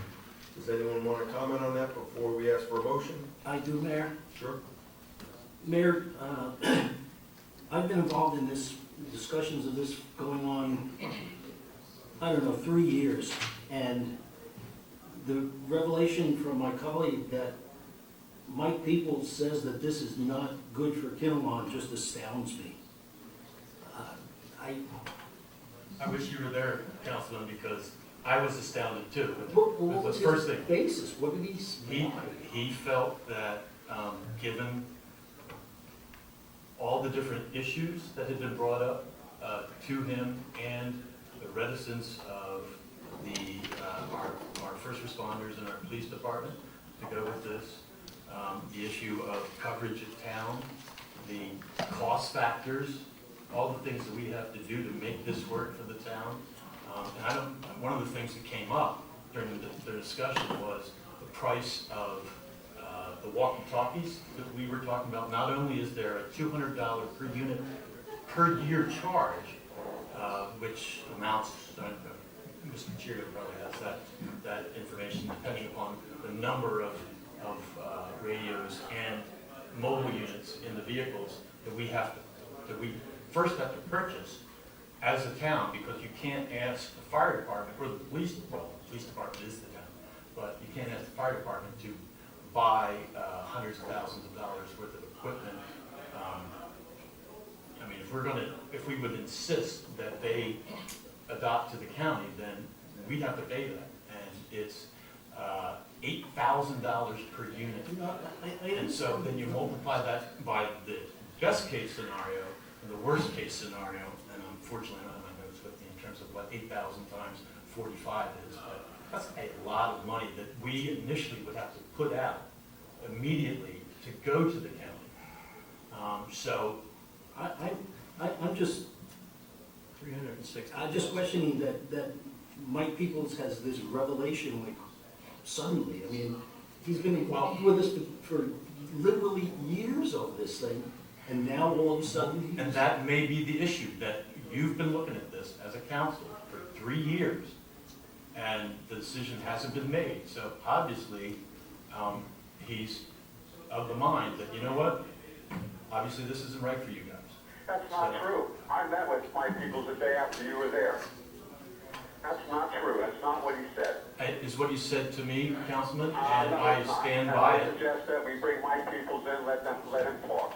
Gentlemen, we have work sessions so that we can hash this out at work sessions. Exactly. I encouraged us Table this for the last next week session. to talk about this at a work session. I thought we had discussions, I thought we were approved and ready to go to vote on this. So I don't know how much more we're going to be able to discuss tonight as a governing body. So I encourage everybody to get it out, and then when we're ready, we'll take a vote.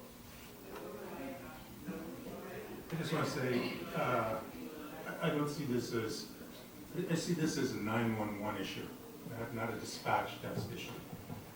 And the 911 issue, the county is state of the art. It is.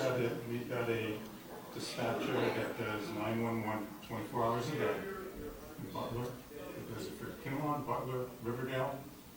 And I've talked to Mike Peoples, and there was many a time when Butler gets a 911 call, and the second 911 call comes in, and Butler doesn't even know that there's another call on the line, because it bounces to the county. The county puts that person on hold, and then calls up Butler to tell them, hey, you better hurry up with your first call, because you've got another call coming down the line. And one thing I'd like to comment, if I may, just comment on that, is like, if you're saying that if Butler can't handle it, then it goes to the county, it seems like we would be paying for the cow and we're already getting the milk. If it already goes to the county, why would we then pay for it? The county doesn't do anything. They Eric, call we don't have to Butler. go to the county. They call Butler just to let them know that there's somebody on hold. Bringing this radio system up to CALEA standards so we can have 911 within the borough to protect all the citizens and protect our police department. Our police department needs to depend on 911, not a holding pattern. This $150,000 is replacing the current capability. That's not satisfactory. That's not good for PD. They deserve better. We need to provide them the top they can get, and that includes 911. Now that means we need to bring back and put a dispatcher in on the overnight shift. Well, the money we're spending, we should do that. We're spending other $30,000 a year for 911. Let's put the money, an additional little bit more money towards a dispatch for overnight, and let's invest wisely for the future on a dispatch system that includes 911. So our police department, fire department, emergency services stand on their own and answer all the questions everybody's asking. That's all we're saying. Let's do it right. And if we have to come back, and now we got the grant system in place, which we wanted to do a couple of years ago, let's come back, look at some grants that may be available, and let's say if we have to spend $200,000 or $300,000, say we got to spend $400,000 or $500,000. Well, if you take the 911 costs over the years, yeah, we can probably break even to provide our law enforcement and our emergency services state-of-the-art, 24/7, seamless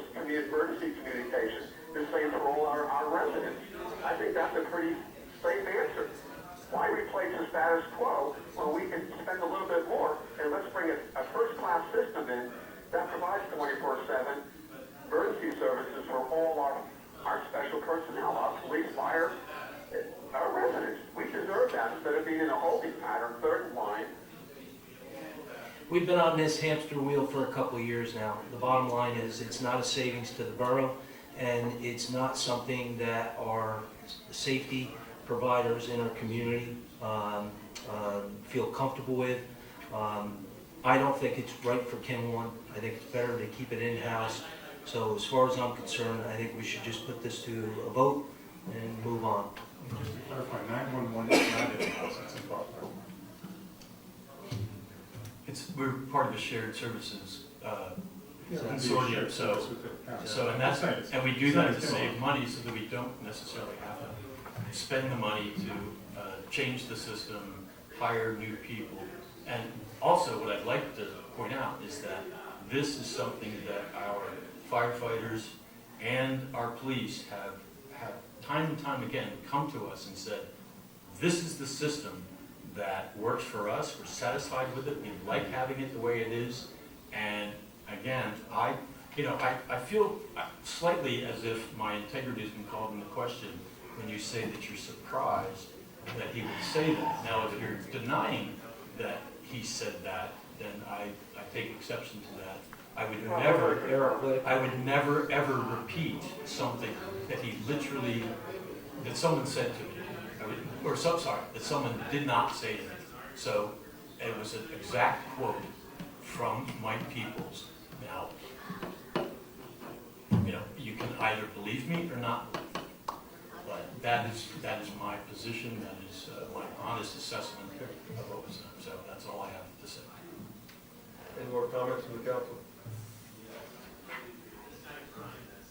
Okay, we're on resolution M 61323, authorizing the purchase of a dispatch console for the Kinnelon Police Department. Make a motion, second, putting Kinnelon. Second, motion and second. Roll call, please, Karen. Councilman Yago. No. Councilman Harris. Yes. Councilman Maybe. Yes. Councilman Russo. No. Councilman Charles. No. Councilman Cherto. Yes. We have a tie vote, 3-3. And as I did in the workshop, I voted yes in the workshop. I'll vote here now. Yes as well. The mayor, Rita votes yes Yes. to break the tie. Okay, we'll move on to old business. No, did we do all of them, or did we just do the first? No, We did all of them. We did? Yes. Oh, we missed that one. I thought we started with K. we started with the ballots. Oh, we did, okay. Yeah, we did. And just for the record, Thomas Carroll was the only person that responded to QBA.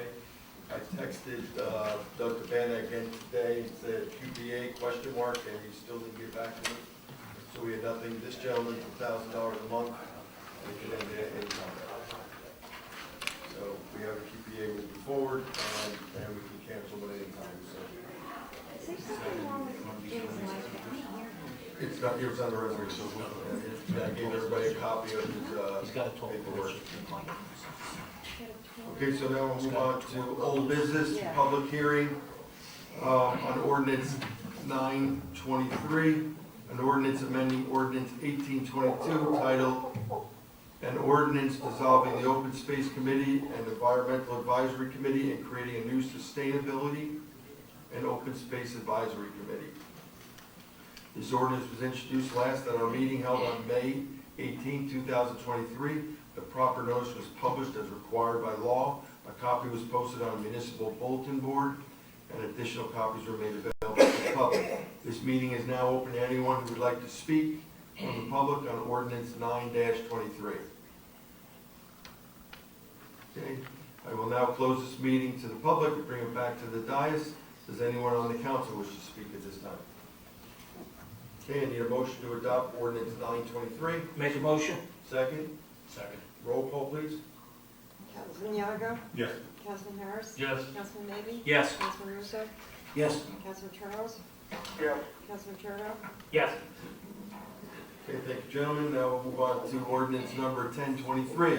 An ordinance amending Chapter 44 of the Borough of Kinnelon, titled Kinnelon Alliance Committee, and specifically Section 44-1 of said chapter titled Establishment, Memberships, Terms, and Vacancies. Randy, are you okay? Randy, are you okay? The lemon's wearing off. All right. All right, we're almost through it. I'll get you through. The ordinance was introduced last at our meeting held on May 18, 23. The proper notice was published as required by law. A copy was posted on a municipal bulletin board, and additional copies were made available to the public. This meeting is now open to anyone who would like to speak on ordinance 1023 from the public. Okay, hearing none, I will now close it to the public and bring it back to the dais. Does anyone from the council wish to speak at this time? Okay, motion to adopt ordinance 1023. So moved. I need a second. Second. Roll call, please. Councilman Yarborough? Yes. Councilman Harris? Yes. Councilman Maybe? Yes. Councilman Russo? Yes. Councilman Charles? Yes. Councilman Trudeau? Yes. Thank you, gentlemen. All right, ordinance, keep looking for Roman numerals things. Bond ordinance appropriating $1,350,850 and authorizing the issuance of $774,250 of bonds or notes of the borough for various improvements or purposes authorized to be undertaken by the Borough of Kinnelon in the County of Morris. This ordinance was introduced last at our meeting held on May 18th. The proper notice was published as required by law. A copy was posted in the municipal bulletin board, and additional copies were made available to the public. This meeting is now open to the public. Does anyone want to talk on ordinance 1123? Seeing April yawning, I assume no.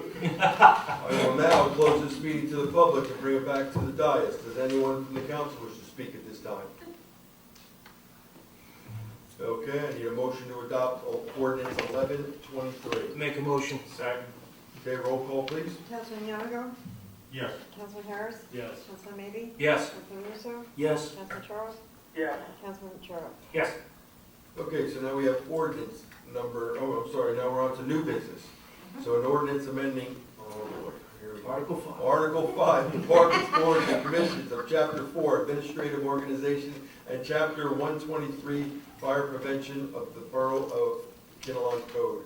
I need a motion to introduce. So moved. I need a second. Second. I need a roll call. Councilman Yarborough? Yes. Councilman Harris? Yes. Councilman Maybe? Yes. Councilman Russo? Yes. Councilman Charles? Yes. Councilman Trudeau? Yes. Thank you. All right, whereas the above ordinance was introduced at this meeting held on June 15, 2022, 223, and read by title and passed on first reading. Now therefore be resolved that at the regular meeting on July 20th, 2023, at 7 p.m. prevailing time, and at the Kinnelon Municipal Building, this council will further consider for second reading and final passage the said ordinance. Be it further resolved that the borough clerk of this borough is hereby directed to publish the proper notice thereof.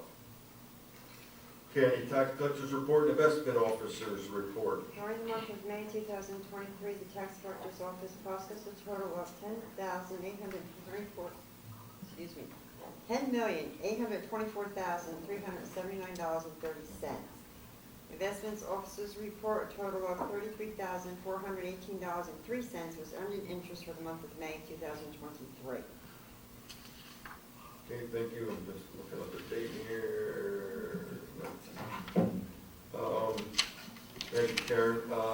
The district school payment of $3,321,495.67. I need a motion. So moved. Second? Second. Okay, roll call, please. Councilman Yarborough? Yes. Councilman Harris? Yes. Councilman Maybe? Yes. Councilman Russo? Yes. Councilman Charles? Yes. Councilman Trudeau? Yes. Okay, just also a reminder, June 19th is the high school graduation, so we're all invited. We no longer have to wear cap and gown, so you feel free to wear a, we usually wear jacket, tie, just give you a reminder, bring sunglasses, because we're usually facing the suns in our face, and it's a fun time. And the borough's closed that day. And the borough is closed that day. And K-Fest will, K-Fresh will be earlier in the day, and it'll be closed prior to the graduation.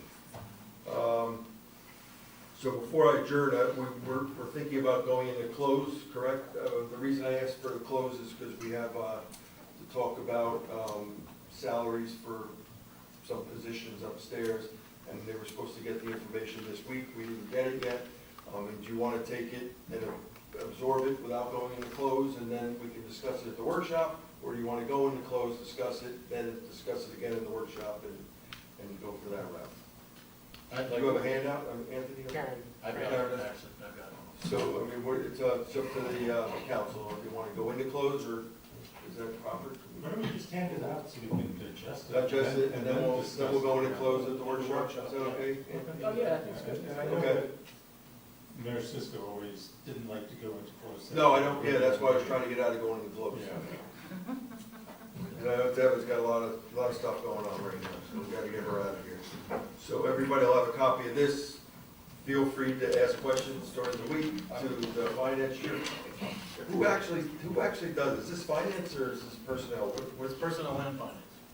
So it's personnel and finance. So personnel committee checked with the finance committee to make sure that. All right. If the money's there. If the money's there, hopefully. So anyhow, so everybody has a chance to look at that, and then we'll discuss it. We'll go into close in our workshop and go over it more. If there is something here, let's say you see a name like mine up there, and you're like, well, wait a minute, then you could write any employee to make sure they're there to talk about themselves. Otherwise, at the workshop, we just talk about positions, not employees. I think it would be almost impossible to write that many people. Well, the Rice notice is only applicable if there's going to be an adverse employment action. These are raises, I don't think anybody would deem that to be an adverse Okay, action. so that's good to hear. That's good to know. All right. If it's not what they wanted, then Well, they can at that point come in front of the council and talk to us about it. All right, before we adjourn, I just want to say congratulations to the class of 2023. Please celebrate safely, and congratulations to all the graduates in all our schools, and also to their parents. And have fun with that day, enjoy it, you'll remember it the rest of your life. Go Colts. I need a Glenn Cisco motion to adjourn our meeting. Make a motion. All right, I need a roll call. All in favor? Aye. Let's get out of here. Go Colts.